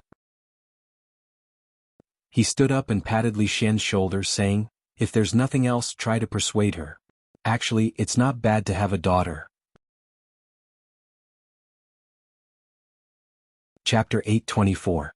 It seems to be about the same as Brother Xian's child. I can't even tell if it's a boy or a girl. The proud lowly leaned against the window and looked around before saying, "Sir, is it very painful to give birth? Yesterday when Sister Chiner gave birth, she was outside. That heart-wrenching sound still made her heart tremble." Li nodded and said, "Yes, it hurts a lot." The proud lowly hesitated for a moment before asking, "Then? How painful is it? Does it hurt more than the last time I cut my hand while cutting vegetables? Last time when she was making soup for her father, she accidentally hurt her hand. At that time, those palace maids and eunuchs were all scared out of their wits, but she endured it and didn't let her father punish them. However, at that time she also felt that it was the most painful thing she had ever experienced." Li looked inside the room and saw a large and small figure on the bed. His gaze softened as he nodded and said, "It's 100 times, 1,000 times more painful than the pain of cutting your hand? 100 times, 1,000 times?" The proud lowly, who had excellent math scores, naturally knew what this meant. Her face turned pale and she ran, shouting as she ran, "Then I won't give birth, I won't give birth." Li rubbed his hands and covered Yongning's ears, which were red from the cold. He carried her into a room where a few of the Li residence's maids were busy. When he saw Li enter, he immediately stood up. Seeing that they were about to stand up and bow, Li waved his hand and said, "No need, sit down. How's the progress?" Replying to the Marquis, "It's almost done." "Let me see." Li Yi took the things they were sewing from one of the maids, nodded and said, "Not bad, continue." Although this thing wasn't like Sophie's elastic body that wouldn't leak no matter how hard it was turned, the effect was definitely much better than the one that was commonly used now. It could also be considered an invention that benefited thousands of women. However, he didn't want to be called the father of XXX in the future, so it was better to inspire Li Xian. This could also be considered a new research project for the Academy of Sciences. "Husband, what is this for?" Rui leaned against the headboard, holding something in her hand. She looked at it over and over and then asked Li Yi in confusion. "This." Li Yi leaned over and whispered a few words in her ear. "Ah." Hearing this, Rui immediately threw the things in her hands aside and said with a red face, Husband, how can you do this by yourself? They didn't do it by hand. They sewed it." Rui was a little anxious. In short, if this gets out, it will be very improper." "What will they say about you?" Li Yi waved his hand and said, "Don't tell anyone about this. In short, this is better than the previous one. It's just right for us to use now, but it's not done yet. I'll ask them to hurry up." When he walked out of the door with the semi-finished product, a voice came from beside him. Mississippi Lu leaned against the door, pointed at the thing in his hand and asked, "What is this?" "You mean this?" Li waved his hand and said, "Insoles." He looked at Mississippi Lu and said, "It's cold, isn't it? My feet will be cold if I don't pad my shoes with something. Do you want it? I'll ask them to make a few pairs for you." "Insoles?" Mississippi Lu looked at him with a look of disbelief. She pointed at the parts that extended from both sides of the insoles, and asked, "What is this?" "Wings." Li looked at her in surprise. "Don't you think the insoles with wings are very beautiful?" Mississippi Lu stared at his eyes and asked, "What on earth is this?" Li looked at her and asked uncertainly, "Insoles?" "Well, this is not an insole." She was not an outsider anyway. Li looked around and whispered a few words in her ear. "Shameless." After listening, Mississippi Lu's face instantly turned red and she glared at him fiercely. Li looked at her. "You're the one who asked. Can't you be reasonable, pervert? Don't you know the law? Shameless." "Shameless. I said it just now. Shameless." She glared at Li Yi again, snatched the thing from his hand and walked quickly into the room. "Hey, wait, I haven't told you how to use it." Mississippi Lu turned her head and looked at him calmly. She asked, "You want to teach me?" "No." Li shook his head and said, "The insoles haven't been sewn yet. It was a great merit that could benefit all women in the world and be passed down for hundreds or even thousands of generations as long as human beings did not evolve further." However, he was still scolded as shameless. In this world there was really no law. However, in this world there were two people he could not talk to. The Princess Royal was one because she was the law. Mississippi Lou was the other because the price of talking to her about the law was too high, and ordinary people could not afford it. Logically speaking, the Lee family had just added a child, so he should be very busy. According to etiquette, he should visit some people in person and report the good news in person. However, old Madam had already arranged all these for him. There was only one thing he needed to do, and that was to take care of Rui.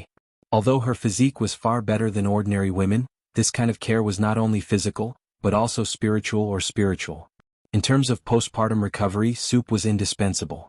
Lee did not dare to say how good his cooking skills were, but in terms of soup making he had definitely reached the level of a master. He was extraordinary and invincible in the world. Not long after entering the kitchen and placing the ingredients into the clay pot, a servant came to report that Minister Chen had come to visit. Although it was said that Minister Chen had come to visit, Li knew that this had nothing to do with Chen Chong. He had Xiao Huan look after the soup and quickly walked out. Outside the residence, Chen Chong stood at the door, rubbing his hands in the cold.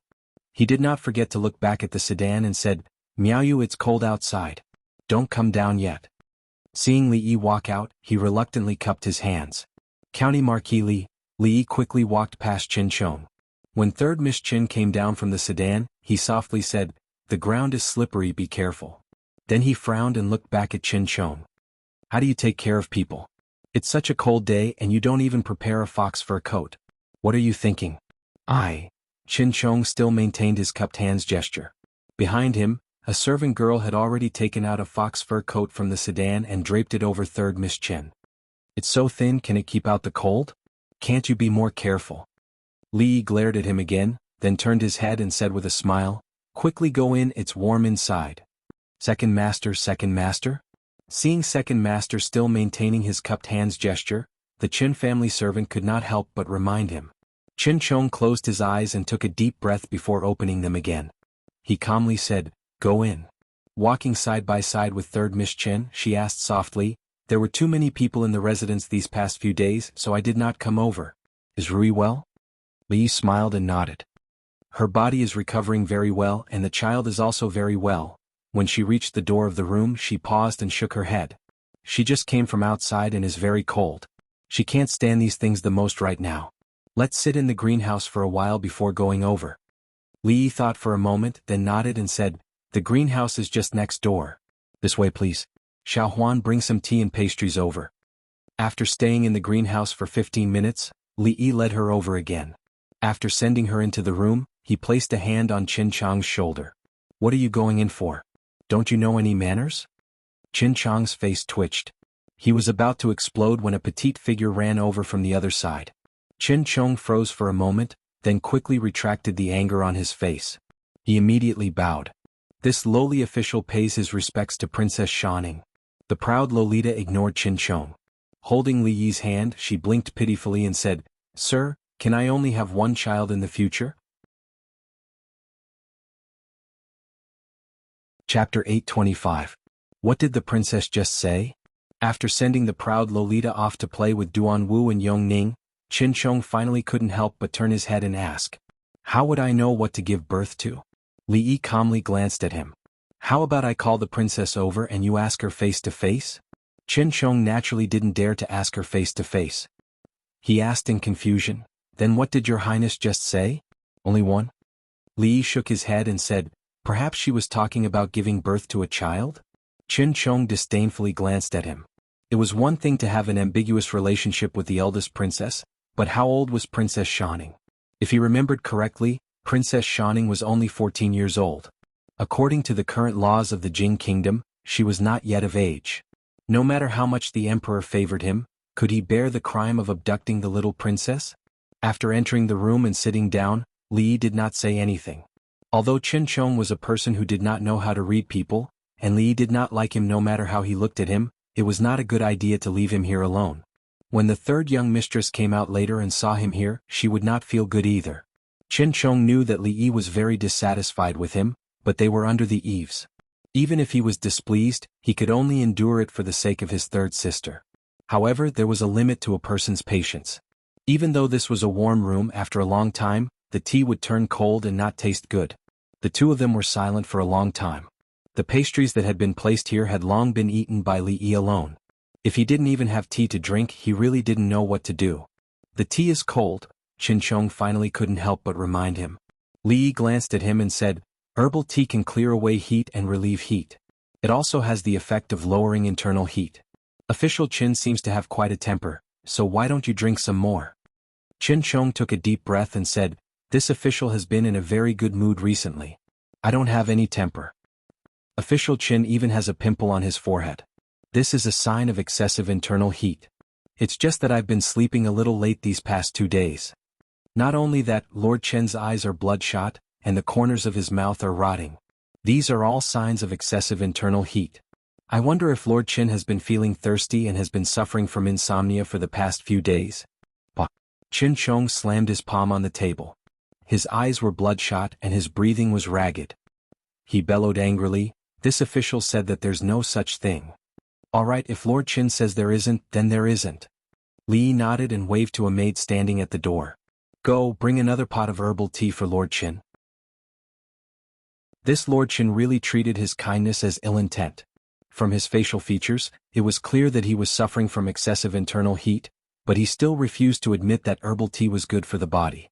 Although the herbal tea of the Li family was not Jia Duo Bao or Wang Laoji, herbal tea sounded similar to cold tea, and the effect should not be much different, right? No matter what, the Li family was a wealthy family and anyone who came was a guest. As the head of the clan, was it really necessary for him to be so stingy as to not even offer a cup of hot tea? Li Yi shook his head and said, Lord Qin is busy with official business and overworked. It's not strange for these symptoms to appear. But although there are many official business, your health is equally important. Lord Qin should pay more attention. Compared to some people, he is indeed much busier. Qin Chong glanced at Li Yi and said, however, compared to some of his colleagues in court, he is still a little lacking. Assistant Minister Zheng of the Ministry of Revenue has been running around for the court these days, unable to enter his home. That is what is truly busy, Li Yi nodded and said, who would have thought that Assistant Minister Zheng, who is usually lazy and lethargic, would really put his life on the line when it comes to work. He is truly a role model for our generation. His tone changed as he said, from Lord Chen's words, it seems that you have some complaints about this. I have long heard that Lord Chen and Assistant Minister Zheng are close friends. Could it be that Lord Chen thinks that the court is too harsh on Assistant Minister Zheng? In reality, what he had heard was not close friends. Previously, there had been rumors in court about the love affair between Minister Qin Chong and Assistant Minister Zheng Shichen of the Ministry of Revenue. It was not something that could be described with just close friends. Of course, even if the rumors were true and the two of them were gay, that was their private matter. As outsiders, they had no right to meddle in their affairs. There are no complaints. However, a few days ago, when Assistant Minister Zheng and County Marquis Li were chatting in a tea house, there were rumors that the two of them did not get along. Qin Chong looked at Li Yi and seemed to be thinking of something. He opened his mouth and said, Assistant Minister Zheng works hard without complaint and is a pillar of the country. I hope that County Marquis Li will not be unable to distinguish between public and private affairs. Which rumors are these? Li Yi shook his head and said, why would I purposely make things difficult for an important official over such a small matter? Moreover, these matters are not something that I can casually make decisions on. Li Yi took a sip of tea, but he was truly puzzled. Looking at Qin Chong's appearance, Zheng Shichen clearly did not reveal the conversation between the two of them that day. No wonder the King of Shu's faction had been too quiet these days. It was so quiet that even he was not used to it. He had originally thought that since they were able to endure all this and did not reveal it, it would definitely be a thunderous blow. Now, it seemed that Zheng Shichen had not told them what happened that day at all. Not normal, this was really not normal. While Li Yi was thinking about these things, Qin Chong's gaze was also fixed on his face. That day he knew that Zheng Shichen and Li Yi had a brief conversation, but Zheng Shichen had always been secretive about what they had talked about and was unwilling to reveal it. This made him even more puzzled. Of course, other than puzzled, there was also a trace of annoyance, or perhaps anger. Between the two of them, there were clearly some things that had been said very openly. At the very least Qin Chong did not hide too much from Zheng Shichen, but the conversation between him and a third party, Li Yi, had actually been kept from him. Hateful, this was truly hateful. Official Chen, what's wrong? Li Yi looked at Qin Chong, who was suddenly filled with anger and had clearly lost his composure, and asked in confusion. It's nothing. Qin Chong glared at him fiercely and drained the cup of herbal tea in one gulp. Li Yi did not pay too much attention to it. He was just surprised by Zheng Shichen's behavior. To hide such an important matter and not report it, he was clearly an extremely unqualified teammate. Although Assistant Minister Zheng wasn't a good teammate, he was clearly a good opponent. Originally, he had wanted to ask him if the Chui family had made any moves recently. However, Sir Zheng had been working hard for the people these days and hadn't been able to see him for a long time. He didn't know if he could get any useful information from Steward Qin. Li Yi took down the teapot from the stove and poured a cup of hot tea for him. He casually asked, "What has official Chen been busy with these days?"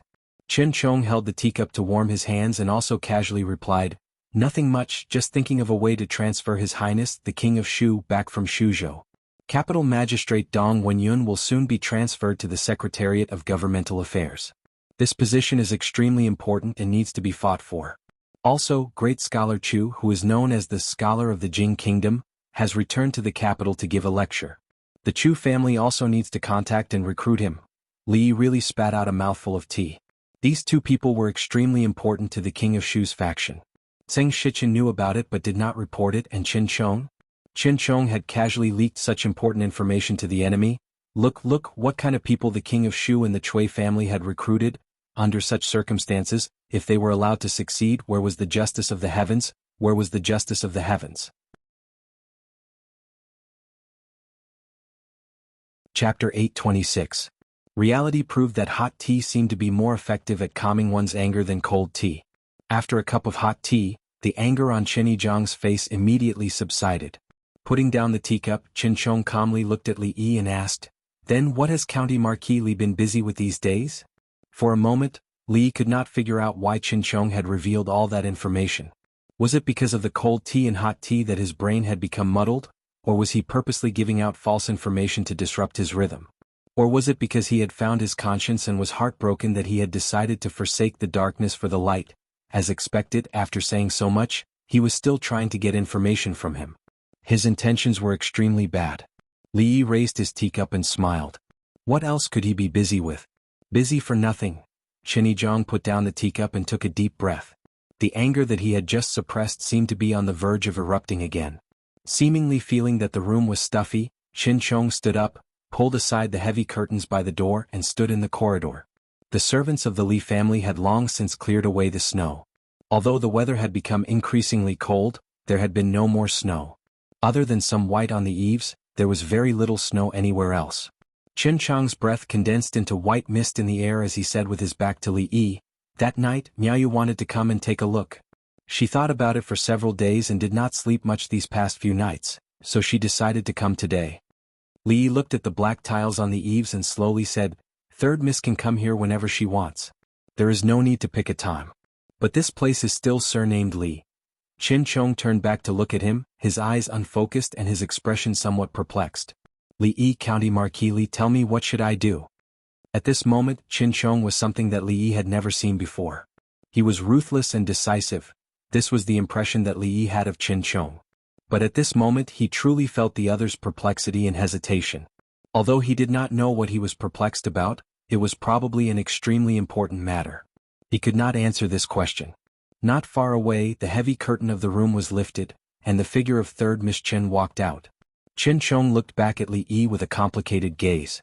Then he quickly walked in that direction. However, before he reached the corridor he suddenly stopped. Because two figures had appeared in front of Third Miss Chen. "May I have a few words with you?" The blind old lady was supported by a woman. Although she couldn't see, she still raised her head. Chen Miaoyu was taken aback for a moment. She asked doubtfully, "I wonder if the old man?" Old mistress lowered her head and said with a trembling voice, "Lady Jade is my daughter." Hearing this name, Chen Miaoyu's body trembled. Her originally rosy complexion turned pale in an instant, and all the blood drained from her face. Qin Chong paled. Just as he was about to go over, a hand pressed down on his shoulder from behind. Li Yi looked ahead and said in a low voice, "She will feel better if we talk things out." As if her soul had been sucked out of her body, she walked into the room in a daze. The name Lady Jade still echoed in Chen Miaoyu's ears. How could she forget this name? How could she dare to forget it? Her husband, her soon-to-be married husband, had held that woman's hand and left her. This name had been forever engraved in her heart. It could never be erased. Every time she touched it, she would feel a pain that was no less painful than when she had carved it with a knife. Two noises came from the front, causing her to snap out of her thoughts at this moment. The old lady and the woman had knelt down in front of her. The old lady's voice was choked with emotion. "Miss, our He family has let you down?" Seeing that Qin Chong had suddenly become anxious and was pacing back and forth, his fists clenched so tightly that the veins on his hands were bulging, Li shook his head and said, "Official Qin, would you like to go in for a cup of tea?" Qin Chong impatiently waved his hand.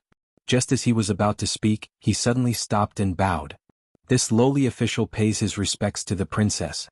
The proud Lolita clasped her hands behind her back and walked back in a ladylike manner. She nodded and said, "I have something to say to sir. Go to the side first." "Yes." Hearing this, Qin Chong glanced at Li Yi, then turned and strode away. The proud Lolita skipped over to Li Yi and said, "Sir, I'm not afraid of pain. I've decided. I want to have 2 children in the future, a boy and a girl. It's just right." Crack. Qin Chong, who had been about to walk down the corridor, twisted his leg and stumbled. His entire body rolled down. He curled up on the cold ground and hugged his ankles. The veins on his forehead bulged and he broke out in a cold sweat. However, he did not care at all. His eyes were wide open as he stared at Li Yi, who was standing on top of him. He could not make a single sound. What's wrong with official Qin? How could he be so careless?" Li Yi walked over in shock. He waved his hand at a servant of the Li family and ordered, Quick, call a doctor over, Yu." Qin Chong's face was filled with shock. In a low voice he said, You're disgraceful." Li Yi frowned and crouched down to look at him. He asked, "Official Qin, what are you saying? How am I disgraceful?" I heard everything just now." Qin Chong's forehead was covered in cold sweat. His face was scrunched up in pain, but he was not talking about his sprained ankle. "The princess said that she wants to give you children too. How could such a private conversation be heard by an outsider?" When the proud Lolita who had followed them heard this, she covered her face and ran away. Li rubbed the space between his brows and said, "The princess is still young. A child's words carry no harm. Official Qin, could it be that you think I'm such an unreasonable person?" The suspicion on Qin Chong's face lessened. Indeed, with the princess's status, if something like that really happened, she would not be standing here talking to him right now.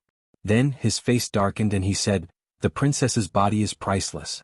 No matter how close the two of you are, you still have to pay attention to these things." Fortunately, only this official heard it today. If it were to reach His Majesty's ears, these words sounded strange to Li Yi. What did she mean by fortunately only he heard it today? This should be counted as unfortunate, right? However, Shanning was used to spouting nonsense. Sometimes she would not restrain herself in front of the old emperor. Other than herself, no one would take her words seriously. Even so, it was time for him to have a proper talk with her about these matters. If this continued and he encountered people with ulterior motives, they might really accuse him of abducting the princess. Li looked at Qin Chong and nodded. "Official Qin, do not worry. I have always done things with a clear conscience. In the future, I will remind the princess." "Clear conscience?" Qin Chong snorted. "Including the uncooked dumplings that you gave this official and assistant minister Zeng?" Li was startled and asked in surprise, Uncooked? Let's not bring up the matters of the past in the future. You don't owe me anything and I don't owe you anything." Inside the room, Chen Miaoyu helped the old man up and calmly said these words. Then she pushed open the door and walked out. When she saw the situation in the courtyard, her expression changed. She quickly walked over and asked in concern, "Second brother, what's wrong?" Qin Chong gave a dry smile and said, "The road was slippery and I accidentally fell." Crack. The slovenly old man shook his wrist and stood up. "It's just a sprain. It's not a big deal. After you go back and rest for 3 to 5 days, you'll be able to walk normally." Qin Chong touched his ankle in surprise and found that it really didn't hurt anymore. He raised his head and asked, "I can get up now? If you don't feel that your butt is cold, you can lie down a bit longer." The slovenly old man lightly tossed out these words and left with a flick of his sleeve. Li smiled and said, "Our family's physician has a rather bad temper. Please don't mind him." After sending off third young Miss Qin and the limping Qin Chong, he walked back, feeling as if he had forgotten something. At a certain moment, he suddenly exclaimed, "My soup!" Fortunately, Xiao Huan was watching and he didn't miss the time. Li scooped a bowl of soup and sat by the bed. After blowing on it to cool it, he fed it to Rui's mouth. Rui opened her mouth a few times, then shook her head and said, "This is so strange. Husband, leave it." I'll do it myself. Be obedient. I rarely feed people soup like this. Li put the spoon to his mouth and blew on it. He said, if you don't believe me you can ask Rui. At that time I directly what? Mississippi Lu walked out from the inner room and scooped a small bowl for herself. She looked at Li and asked. Directly, yes, directly. Li looked at her as she picked up the spoon and immediately said, put it down. This soup, you can't drink this soup. Why? Mississippi Lu frowned and looked at him.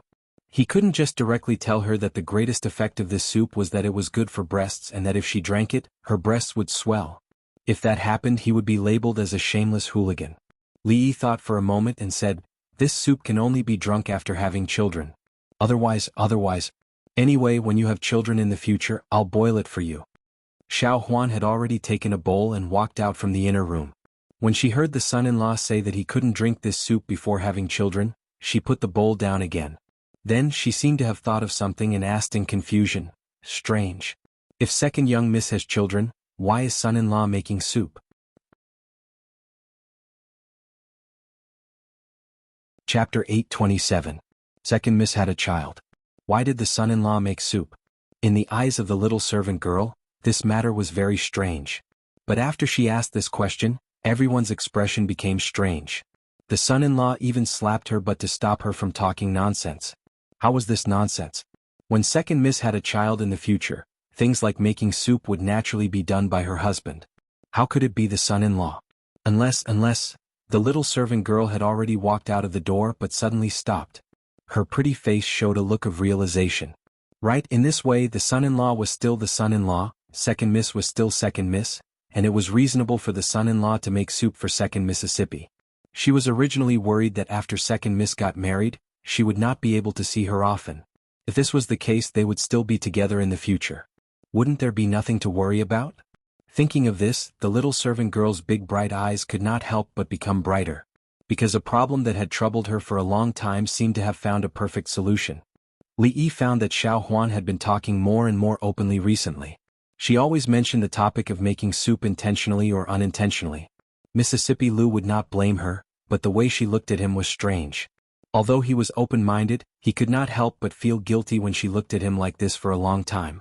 He did not know what she was thinking. Was she worried that he would have any thoughts about her? How could that be possible? She was Lu Rui, the vicious second daughter of the Lu family. She was the biggest evil force in the family. How could he have any thoughts about her? Yes, probably, maybe. Impossible, right? Compared with Mississippi Lu, who became more and more strange and made him feel uncertain, Rui made him feel much more at ease. After all, she was not an ordinary woman. In terms of physique, she was already at the peak of the world's women. In addition, she was nourished by various decoctions. In fact, her body had almost recovered half a month after giving birth. The confinement room was almost airtight. Although she would breathe regularly every day, it would still be stuffy after a long time. She only lived in it for half a month before moving out. Li looked at the little fellow in the swaddling clothes and touched his nose. Although it was only 1 month and he could not even crawl, he would deliberately hide in Rui's arms. Li helped him tuck in the swaddling clothes and whispered, "Dwainer, be a good boy and call me father." Rui could not help laughing and shook her head. "Husband, you are too impatient. How can a child speak so fast?" At least a few months later he will call me father. Li thought for a moment and suddenly said, "Wife, why don't we bet on whether he learns to call me father or mother first?" A smile appeared on Rui's pretty face and she said, "Then my husband will definitely lose. He has been by my side from morning to night, so he must have learned to call me mother first." "Not necessarily." Li shook his head and said, "This kind of thing still depends on luck." Looking at him, Rui asked, "Then how do you want to bet?"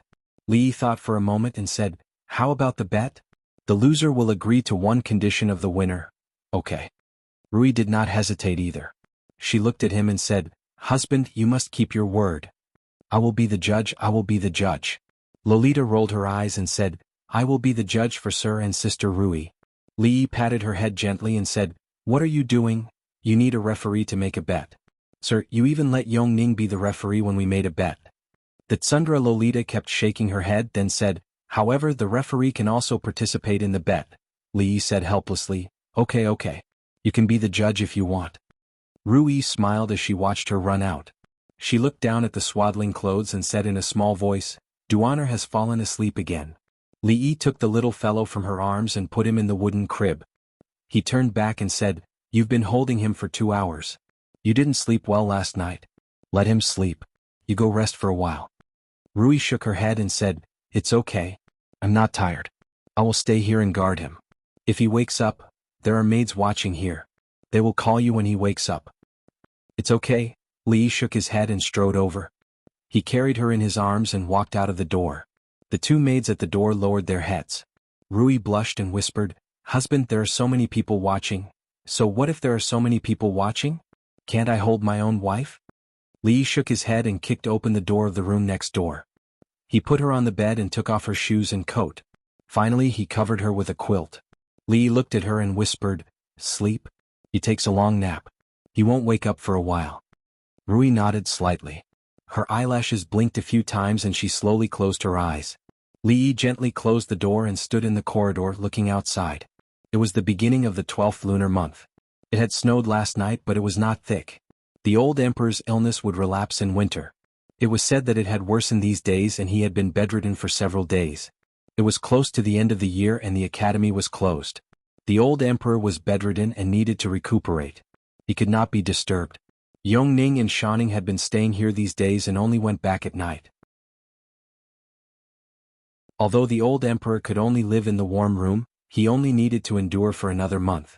If he continued to maintain this state of retirement in the spring of next year and did not receive any major stimulation, it should not be a big problem to continue living for another year and a half. However, with his physical condition, he should not be able to participate in this year's court meeting. But with Her Royal Highness, it did not matter whether he participated or not. Speaking of Her Royal Highness, Li Yi realized that he had not seen her for a while. The end of the year was approaching. There must be a lot of things to do in the court. The court meeting in half a month's time needed to start preparing now. He thought for a moment and turned his head. He ordered a servant in the corridor, "Prepare the carriage. Let's go to the palace." In front of the Li residence, the carriage slowly moved. After a full quarter of an hour, a small figure slipped into a room.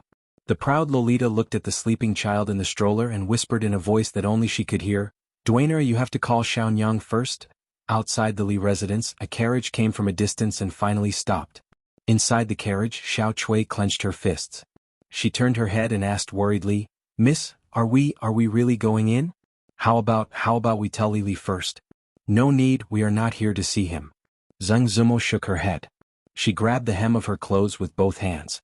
After loosening her lips, she nodded and said, "Get off the carriage." Inside the residence, a door opened. Rui walked out from inside and asked Xiao Huan, who had just walked in from outside, "Did the son-in-law go out?" The servant girl nodded and said, "He has been out for a while. It seems that he went to the palace." She was relieved. If he saw that she did not sleep obediently, she would be scolded again. Just as she was about to check on the child, a servant hurried over. "Madam, there is a Miss Zheng outside visiting." The servant girl heard this and immediately widened her eyes. Rui was startled. After a moment of absent-mindedness, she immediately said, "Quickly go and invite the girl in." After that, she shook her head again. "Forget it, I will go myself." Chapter 828. Given official Dong's abilities and talents, it is a waste of talent to only be the governor of the capital. Emingzu put down a memorial and stood up.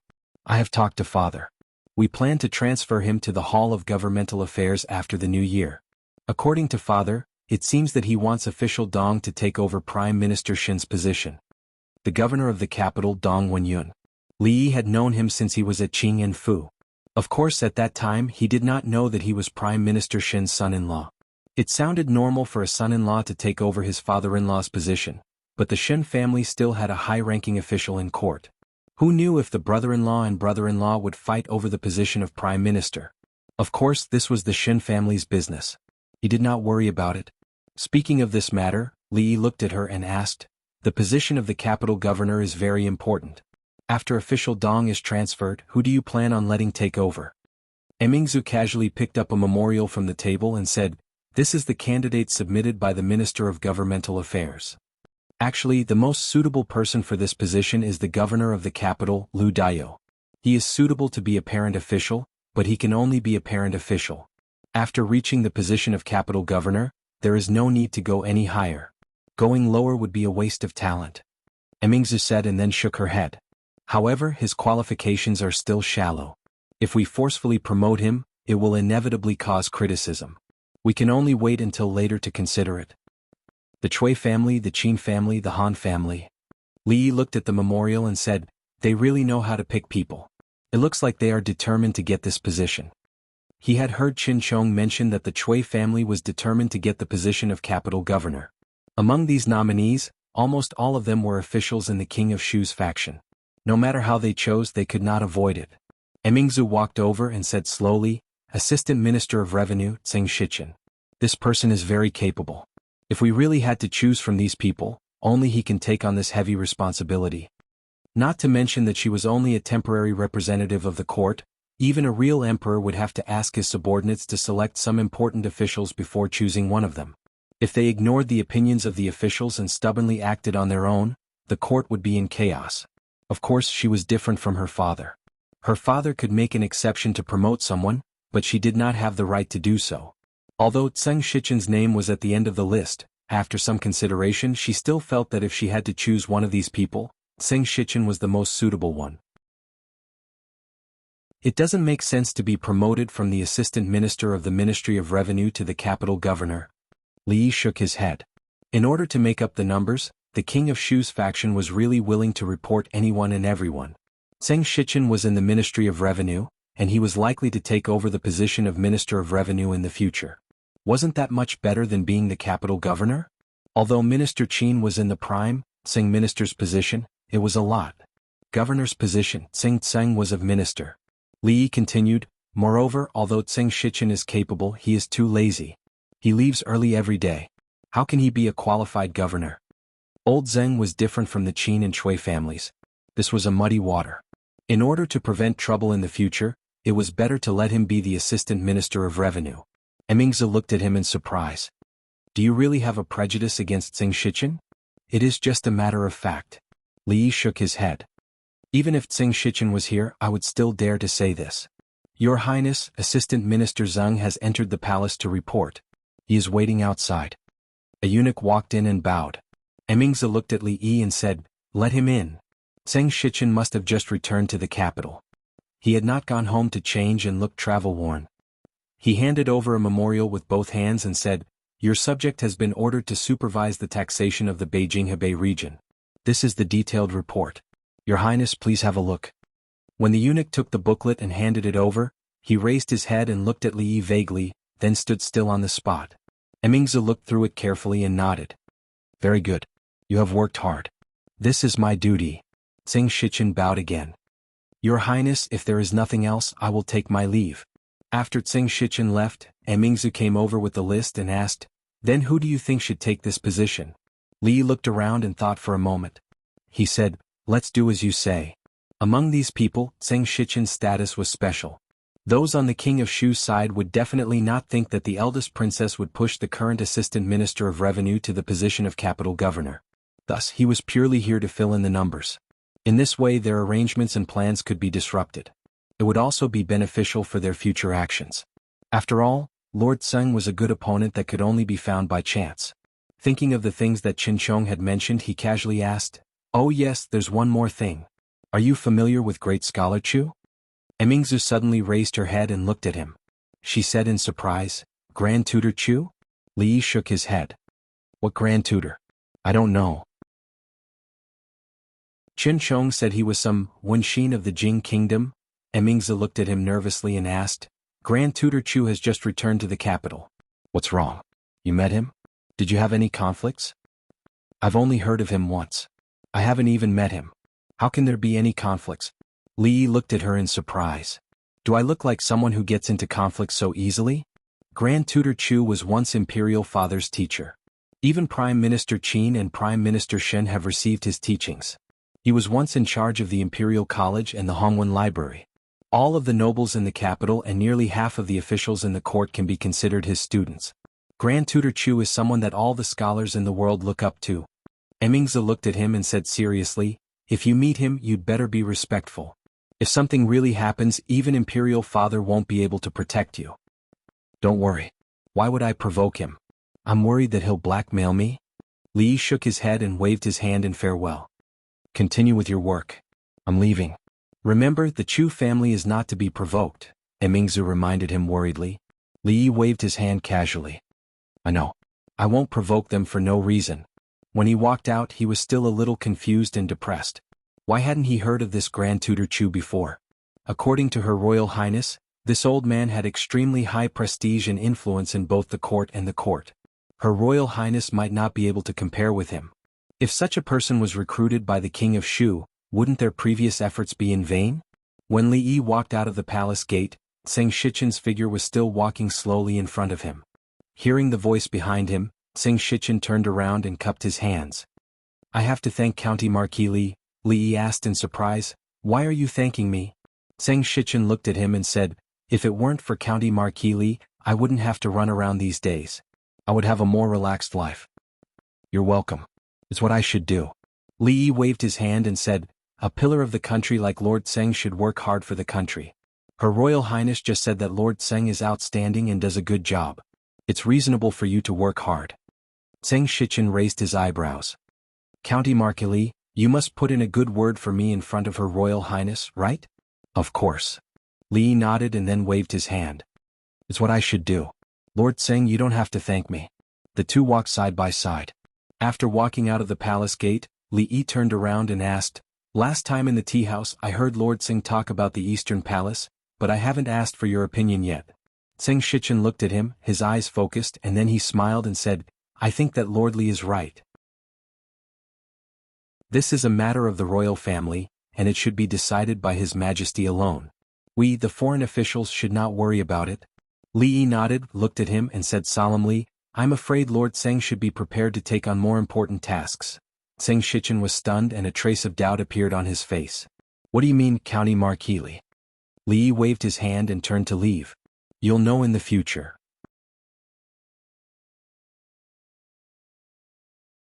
Chapter 829.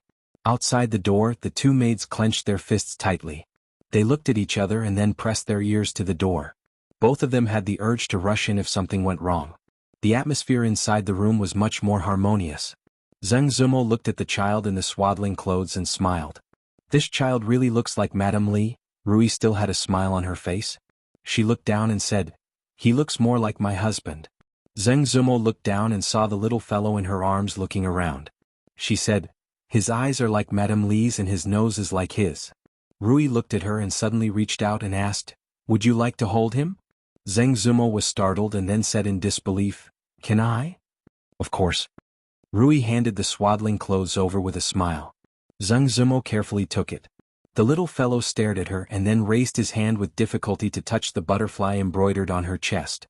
Rui said with some surprise, this child is usually shy with strangers. When he was hugged by strangers he would cry incessantly. It is strange today. He is not shy at all when he sees you. Zheng Zumo played with the little fellow's fingers with a smile and said, maybe I'm more popular with children. When I was in the Jade Courtyard, one of my sisters gave birth without telling her mother. She cried when everyone held her, she only finished half of her sentence and her voice gradually faded. At the same time, she lowered her head and carefully handed over the swaddling clothes. When she raised her head, a smile returned to her face. Okay, it is getting late. It is time for us to go back. Rui stood up and said, I will see you out. No need, no need. Zheng Zumo waved her hand and said, I will go out by myself. Madam, rest. Xiao Huan, come and look after Duaner. I will go out for a while. Rui said to the door. Then she looked at Zheng Zumo and smiled. My body has been fine for a long time. Let's go. Son-in-law left in such a hurry this time. With his hands behind his back, Fang strolled to the entrance of the mansion. When he saw a familiar figure, he waved his hand out of habit. What a coincidence, Miss Zheng. Come out, son-in-law is inside. After he said that, he was stunned for a moment. He raised his head and saw the words, Li Residence. His eyes widened. When he looked over again, he realized that there was more than one familiar figure. Miss Zheng, eldest miss. Just as he opened his mouth, he slapped himself on the mouth and hurriedly corrected himself. Eldest Miss Zheng, what a coincidence, both of you are going out. Rui looked at him and said in surprise, Uncle Fang? Today's sun. Fang raised his head and looked at the winter sky that was filled with gray clouds. He muttered, How did it disappear, Su? When Li Yi lifted the curtain for the third time, he saw that the sloppy old man still had his eyes closed. He asked worriedly, "Can you drive the carriage like this?" The sloppy old man said lightly, "Don't worry. I don't need my eyes, but I can still see more clearly than others." Li Yi was still a little worried, so he simply lifted the curtain and sat outside. He looked at him and said in surprise, "If I remember correctly, Su wasn't like this before. Senior Lu taught me." Li Yi found that after returning from the Qi kingdom, the sloppy old man became more and more of a man of few words. He quickly understood that Senior Lu was talking about his second granduncle. He didn't understand his words and asked, "What's the use of closing your eyes? If the eyes can't see, the heart can see more clearly." The sloppy old man still had his eyes closed. He said, "Your realm is too low, so it's normal that you don't understand." Li Yi thought about it and asked, "I wonder if Su has heard of the name Xie Sun?" The sloppy old man's eyes suddenly opened and he asked, "You know Xie Sun too?" "Ahem, I know a little." Li Yi roughly knew what had happened and said with a dry cough. The sloppy old man nodded and said, "That's right.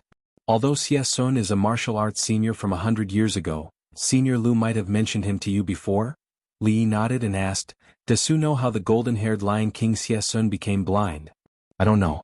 Senior Lu didn't say. Do you know?" Li Yi nodded again. "Of course, but it's a long story." The sloppy old man sat up straight and waved his hand. "There's no rush. Tell me slowly." The story of the Lion King Xie Sun had only just begun when they arrived at the doorstep. The sloppy old man was a little disappointed. Li Yi could only agree to tell him the next time they went out. He jumped off the carriage and watched as another carriage disappeared around the corner in the other direction. He shook his head in confusion and stepped into the mansion. In the room, Rui had just coaxed the child to sleep when Li Yi walked in. After taking a look, he asked suspiciously, "What's wrong with Xiao Huan?" "She's stuttering as if she has something to say. She won't say a word when I ask her." "Is it because you didn't rest at noon and you don't want Xiao Huan to tell the truth?" "Of course not. I slept for a long time at noon." Rui helped the little fellow tuck in the corner of his back before whispering. Li looked at her and said, "Don't lie to me, my wife. If Xiao Huan doesn't tell me, I can ask someone else." "Why would I lie to you?" Rui shook her head and then a smile appeared on her face. She said, "You weren't here just now. Dwayner called me mother. You lost the bet this morning." "What?" Li stared at her with wide eyes. A 1-month-old child couldn't even make simple syllables except crying loudly. How could he say mother? Li shook his head and said, "Your husband has read a lot of books. Dwayner will need at least a few months to say mother. You can't lie to me." Rui looked up at him and said seriously, "So, you don't believe me?" Li opened his mouth to say a word and found that it was a single-choice question. For such a young child, unless he was a monster, it was naturally impossible for him to produce such a difficult syllable. Li could still tell if his child was a monster or not. But could he doubt Rui's words? Obviously not. However, the truth was the truth. It couldn't be shifted or changed by anyone's will. The truth might be late, but it would never be absent. This was what he taught Louis. On one side was the truth and on the other side was Rui. This was a multiple-choice question. It couldn't be simpler. Li nodded and said with some regret, "In that case I really lost." He sighed in his heart. Sisters were sisters after all. It turned out that Mississippi Lou was not the only one who knew this trick. Rui smiled and said, "Then do you remember that I can make a request of you? Of course your husband is a man of his word. Even if you want the stars in the sky, I will ask Fong to take them down." Rui almost never asked him for anything. Naturally, he wouldn't refuse her request. Fong probably wouldn't refuse it either. Then, Rui stood up and held his hand. She looked into his eyes and said seriously, "Husband, let Miss Zheng marry us."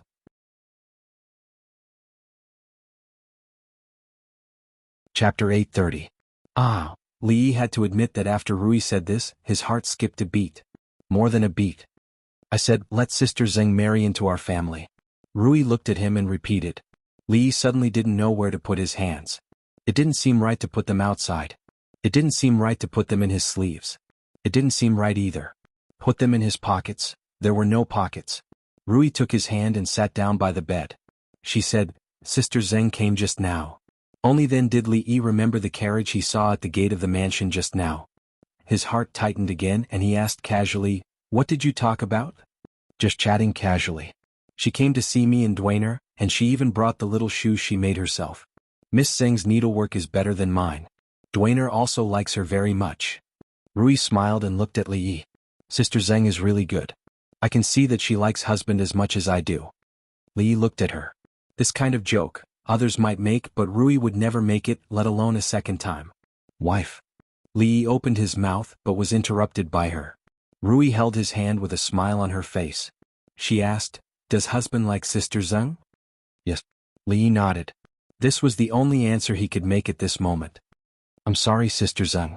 Rui looked at him, suddenly lowered her head and said, I once went to find her without telling husband. Li Yi looked at her in a daze. Neither Rui nor Zueimo had mentioned this to him. Rui said in a low voice, I asked her if she liked husband. If she liked him, she might as well marry into the Li family. When? Just a few days before husband left the capital. What did she say? She refused. Li Yi clenched his other fist. It wasn't hard to imagine the situation and state of mind they were in at that time. No wonder she had been avoiding him for those days, and for Rui to personally go to Willow Lane and say these words to her, what kind of determination did she have? Rui held his hand tightly and said in a low voice, Husband, I'm sorry. At that time, I only thought that if she could marry into the Li family she might be able to give birth to a child for you and the Li family. I was too selfish. Li Yi let out a sigh of relief, shook his head and said, I'm the one who should say sorry. Don't say that, husband. Rui leaned on his shoulder and said, My husband is very good to me. I know that my husband cares about my feelings, so I can only let Miss Zheng suffer. Li Yi put his arm around her waist and lowered his head to ask, Now that we have Duaner, why do you still let? Because little Sister Zheng is really good. Rui lowered her head and murmured, Not to mention husband, even I am starting to like her. She suddenly raised her head and asked curiously, How did husband and Miss Zheng first meet? How did they meet? Li Yi thought for a moment and said, I think I just came here, not long after I was caught by Rui and brought to the village. One time I went down the mountain and was brought to the jadeite courtyard by Li Xian. You know how Li Xian is? He's a playboy by nature and always goes to these brothels. I didn't want to go, but he dragged me. That day at the jadeite courtyard I happened to see her performing. I mistook her for someone else and thought she was an old acquaintance.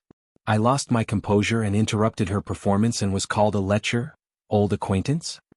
Rui looked up at him and asked, An old acquaintance who could make you lose your composure must be very important to you. Where is she now? How is she doing? Li Yi was a little absent-minded and then said, It's been a long time. Now that I think about it, it seems like it happened in my previous life. As for her, I will never see her again. It was a misunderstanding, and at this time he could only explain it to Rui in this way. Rui lowered her head and said, I'm sorry, I shouldn't have mentioned it. It's okay. Li Yi helped her smooth the hair in front of her forehead and continued, Speaking of it, it's not the first time. The first time was when I took her painting by mistake. The painting that husband hid in the study? Yes, that's the one. Li Yi was stunned and then continued, Later on at the jadeite courtyard, of course I was brought there by Li Xian and accidentally broke into her room. At that time she had just come out of the shower and then, if there's such a thing, then husband, it was a misunderstanding. That was a pure misunderstanding. Li Yi shook his head repeatedly. Later on I accidentally saw her changing clothes. I didn't see anything that time. It was also a misunderstanding. Did you see anything that time? No, that day. Later we moved to the capital. When we left, I wrote a few poems for her to compete for the title of courtesan belle, but I didn't know that she had long wanted to redeem herself. Once she became the courtesan belle, her value would increase greatly. She couldn't redeem herself and almost made things worse.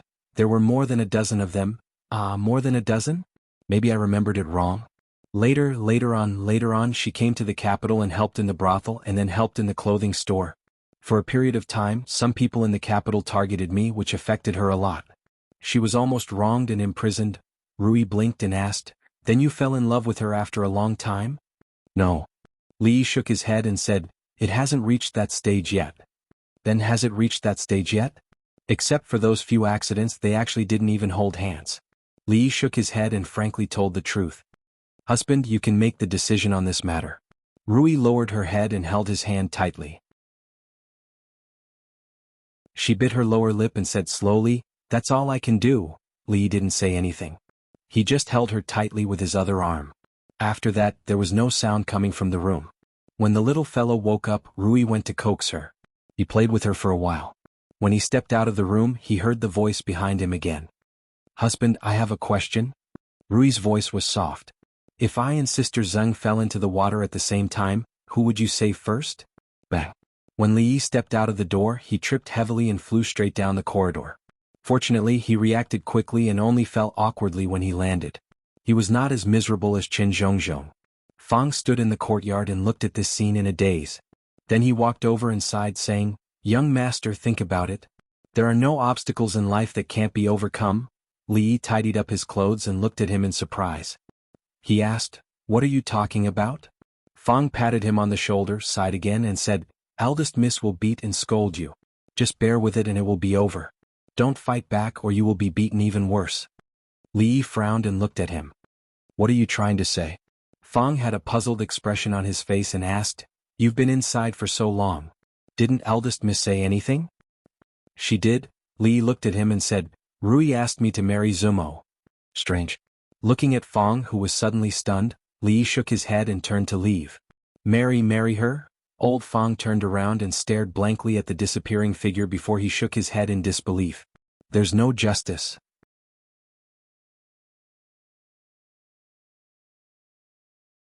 Chapter 831. Lili, you've come. When Li Yi walked into the small courtyard in Willow Lane, Xiao Chui lowered her head and spoke. She looked listless. Li Yi looked at her and asked in confusion, "What's wrong, are you not feeling well?" "I'm fine." Xiao Chui looked at him and opened her mouth. In the end, she still shook her head mechanically. Li Yi looked at her and asked, "Do you have something to say to me?" "Miss doesn't allow me to say it." Xiao Chui lowered her head and said, then quickly ran away. Li Yi stood where he was and shook his head. He roughly knew what she wanted to say. Crossing the courtyard, he saw that the door to the art studio was open and walked in. That familiar figure was painting inside. More accurately, she was designing clothes. These things had originally been done by a few people, but in a certain aspect she was actually quite similar to Wan Ruoqing. They were the kind of people who could not stay idle. There was a stove in the room, but if one's hand was left outside for a long time, it would still be a little cold. When Li Yi walked in, she put down her brush and put her two hands by her mouth to breathe. When she saw Li Yi walk in, a trace of panic appeared on her face. Li Yi walked over and wrapped her hands in his. He said, "It's such a cold day. Don't paint anymore. If your hands get frozen, it won't be easy in the future." Being held by him like this, it was very warm and also very comforting. She struggled a few times but could not break free, so she did not resist anymore. She lowered her head and said in a small voice, "I went to your house today. I didn't tell you in advance. I'm sorry. I just thought I should go and see. I didn't think." "I know." Li Yi nodded and said, "Rui told me everything." She raised her head slightly and said, I didn't want to cause you any trouble." "I know." Li Yi nodded and asked, "At that time before I went to the Qi Kingdom, did Rui come to look for you?" Zheng Zumo's body trembled imperceptibly. She then nodded and said, "She came here once. She's your wife and asked about the shop. Mrs. Li is very nice, that's all?" She nodded and said, "That's all. She told me that too." Li Yi let go of her hand, took a deep breath, held her in his arms and whispered, "I'm sorry, that sentence should have been said by me." The delicate body in his arms trembled. Her eyes were filled with tears, but her face was full of smiles. "It's nothing, don't blame her. Anyway, I didn't take it seriously. It's nothing, really nothing. Last time doesn't count." Li Yi let go of her, held her shoulders and looked into her eyes. She hurriedly wiped her face and lowered her head. "Now I'll ask again." Li Yi looked at her and asked, "Are you willing to marry into the Li family?" Although her heart was beating wildly, she still raised her head, sniffed and said, "No." "If you don't want to, then I'll ask again." Li Yi held her face and asked again, "Miss Zheng, are you willing to marry into the Li family?" "No." "Luo Shui goddess, are you willing to marry into the Li family?" "No." "Nanan, are you willing to marry into the Li family?" "Yes." Xiao Chui stood at the door, clenched her fists and said anxiously, "Miss, say you are willing." Xiao Chui was slapped on the butt and left. Zheng Zumo sat on the bed, shook her head and said, "I'm fine here. Why would I go to the Li family? Do you want to raise me like a canary? Besides, if I leave, what about Sister Ruoqing? If we leave, she and Xiao Zhu will be the only ones left here." In fact, Li Yi had already thought about this problem before he came. This matter still depended on her choice. For now, this method should be the most suitable. One step at a time. She had already experienced too many setbacks and tribulations to reach this step. She must not be impatient. Xiao Chui poked her head out from the door and said, Li, miss, I know how to solve this matter. Li glanced over there and said, Xiao Chui, close the door. Don't eavesdrop. The little maid pursed her lips and closed the door in a sullen mood. Zheng Zumo looked at him and suddenly said, In 2 days, I want you to accompany me to the Zheng family. Li frowned. Why are we going to the Zheng family? Never mind. Zheng Zumo shook her head again and said, Let's wait for a few days.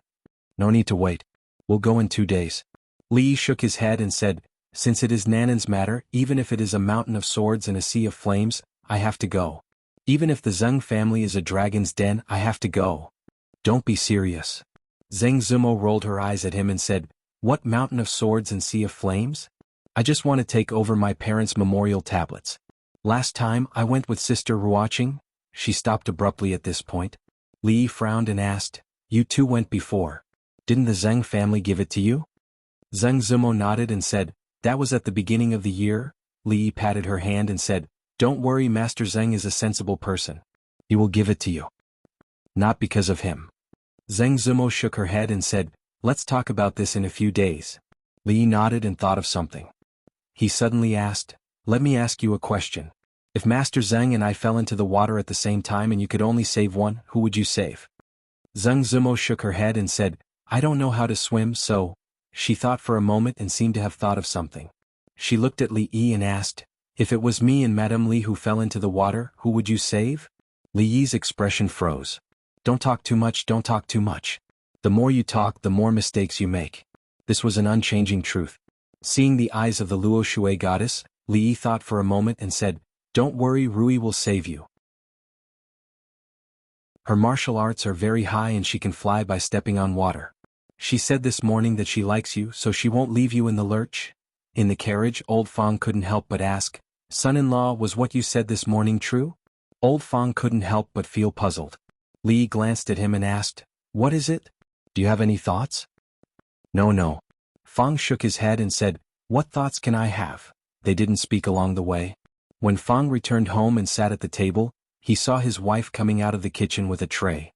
He shook his head and sighed. I already said that our family doesn't lack money. We can just hire a few maids to do the cooking and cleaning.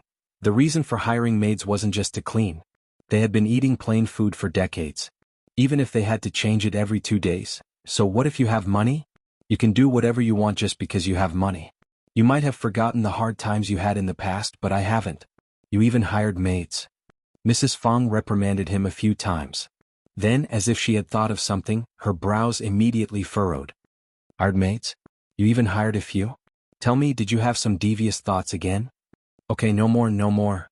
Seeing that his wife was about to lose her temper again, Fang quickly changed the topic and asked, What do you want to eat today? Fang's wife glared at him and said, Wild vegetable porridge. Fang's face immediately turned bitter. Wild vegetable porridge again? What's wrong with wild vegetable porridge? I specially went outside the city to pick these wild vegetables to let you know that the hard days before have only passed a few years ago. But didn't I just eat it the day before yesterday? Fang's face was bitter. He said, I've eaten it all my life. Can't I change it to something else? For example, the white fungus and lotus seed porridge I had a few days ago. That's the leftover wild vegetables from the day before yesterday. Wait, if you don't want to eat it after eating it all your life, then I've been with you all my life. Are you tired of it? Fang's wife put down the bowl and chopsticks, picked up a broom and pointed at him. Tell me who made the white fungus and lotus seed porridge for you. Do you have someone outside? Well, I've long heard that when you were outside you always went to the Jade Courtyard. Do you have someone outside? Fang's face turned red. He pointed at her and stammered, You're slandering me. I'm slandering you. Tell me who made the white fungus and lotus seed porridge for you. Can't you learn more from Miss Fang? Well, you've grown up. You even mentioned Miss Fang. If you don't tell me the truth today, you won't be able to live on. After a while, the man who ran out of the house alone stood on the street, rubbed his butt that was hit by the broom, sighed deeply and said to the sky, There's no justice.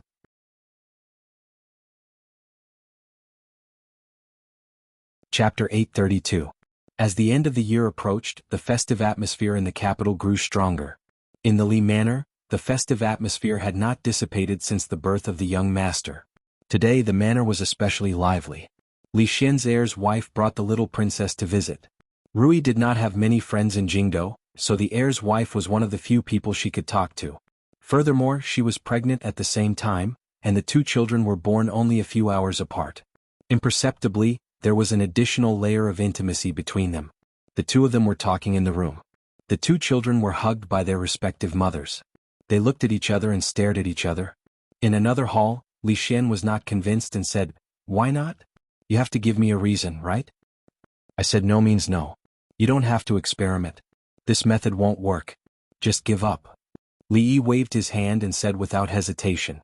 On the road of science he was still standing at the crossroads. He wanted to use two pools, one high and one low, to create a device that would never stop moving and solve the problem of getting water in arid areas.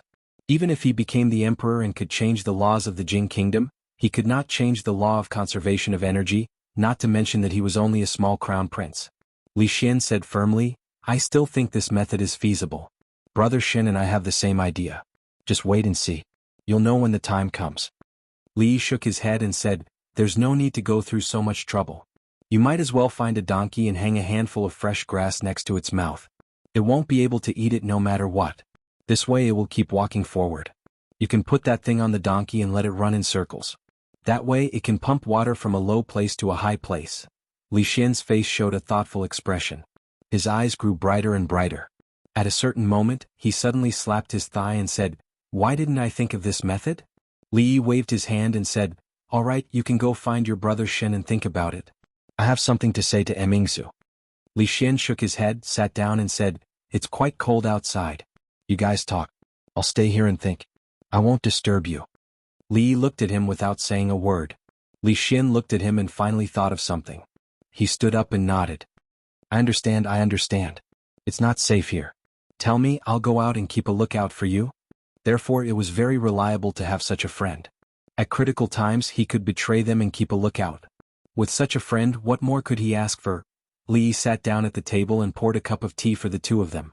He asked, "Are you sure you want Xing Shichen to take over after Lord Dong is transferred?" Li Mingzhu nodded and said, "I'm confident in his ability to handle matters, but..." Li Yi knew what she was worried about. When it came to choosing officials, ability was important, but political stance was even more important. A person who was not outstanding but had a firm stance was definitely more worthy of consideration than a person who was outstanding but had a wrong political stance. Li Yi shook his head and said, "Don't worry about this. Lord Xing is a smart man. He knows what choice to make."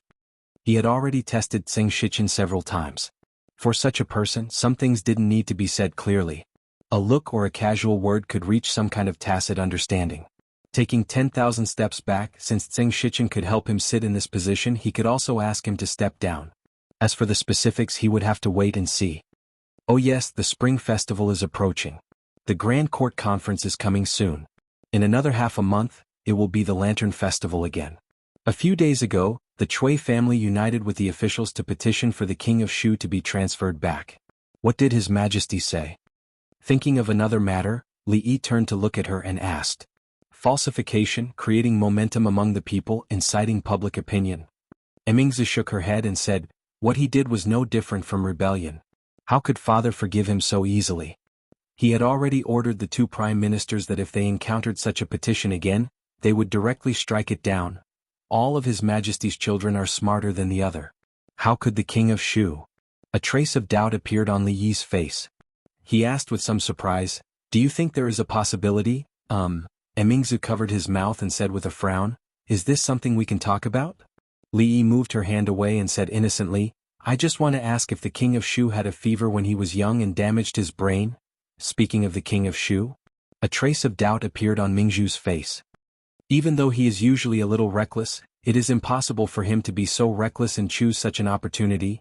She looked at Li Yi with a burning gaze and asked, "Tell me honestly, was it you? We are familiar with each other, but if you talk nonsense like this, I can't do anything to you." He looked at her with a serious expression and said, "Your status is different now. You must remember to be careful with your words and actions." After reminding her, he stood up and walked out the door. "Where are you going?" "You only have one day off. Rest well. I am going to talk to Li Xian about the donkey. The court had always been sensitive. Even the slightest movement would be magnified countless times, not to mention that the capital governor, Dong Wenyun, was about to be transferred to the secretariat to take up an important position. The position of the capital governor might be taken over by the assistant minister of the Ministry of Revenue, Zheng Shichen. Although it was said to be taking over, it was actually not just taking over. Because there was no news from the court about who would take over the position of the assistant minister of the Ministry of Revenue. This meant that Zheng Shichen was not only the capital governor but also the assistant minister of the Ministry of Revenue. The meaning of this was completely different. The Chui family. The head of the Chui family had a face full of doubt. He paced in the hall and murmured, "How could it be Lord Zheng?" This time they had indeed used a lot of power and even paid a lot of price to determine the list of candidates for the position of the capital governor. It was to ensure that this position did not fall into the hands of others. However, among them, there were not many who were qualified to take over this position. Helpless, they let Zheng Shichen take up the position. It was better than giving up the position to someone else and risking the risk of losing it to someone else. But no one expected that Zheng Shichen actually went up. Although they did not lose anything and allowed their own people to take the position as they wished, this was completely different from the plan. Even some of the follow-up arrangements were affected. A man stepped forward and said, "Big brother, why worry? What difference does it make whether it is Lord Zheng or Lord Qin who goes up? Even if it is different from what we expected, it is still a good thing, isn't it?" That being said, I can't figure out the eldest princess's thoughts at all. Which of the others is not more suitable than Lord Zheng? After saying this, he shook his head and said, "You are right. No matter what, this is a good thing for us. Go and personally send the invitation. Tomorrow night, we will hold a banquet at the Drunken Moon Tower to congratulate Lord Zheng." The middle-aged man nodded and said, "Okay, I will go to the Zheng residence right away." Today, she had an appointment with Zumo to go to the Zheng residence to retrieve her parents' memorial tablets. Along the way, the closer she was to the Zheng residence, the slower her steps became. When she was about to reach the gate of the Zheng residence, she finally stopped and could not take another step. Li Yi turned around and found that she was staring at the gate of the Zheng residence with a very complicated look in her eyes. "Don't worry, I am here." Li Yi held her hand and squeezed slightly, then strode in the direction of the gate. You're tuning in to the Han Li's Wuxia Chronicles YouTube channel. We're so grateful for your support, and don't forget to subscribe to join us on this incredible journey through captivating stories. Your generosity through donations truly makes a world of difference, as it's the primary source of revenue that allows me to expand and enhance this channel for you. Thank you from the bottom of my heart for being a part of this adventure.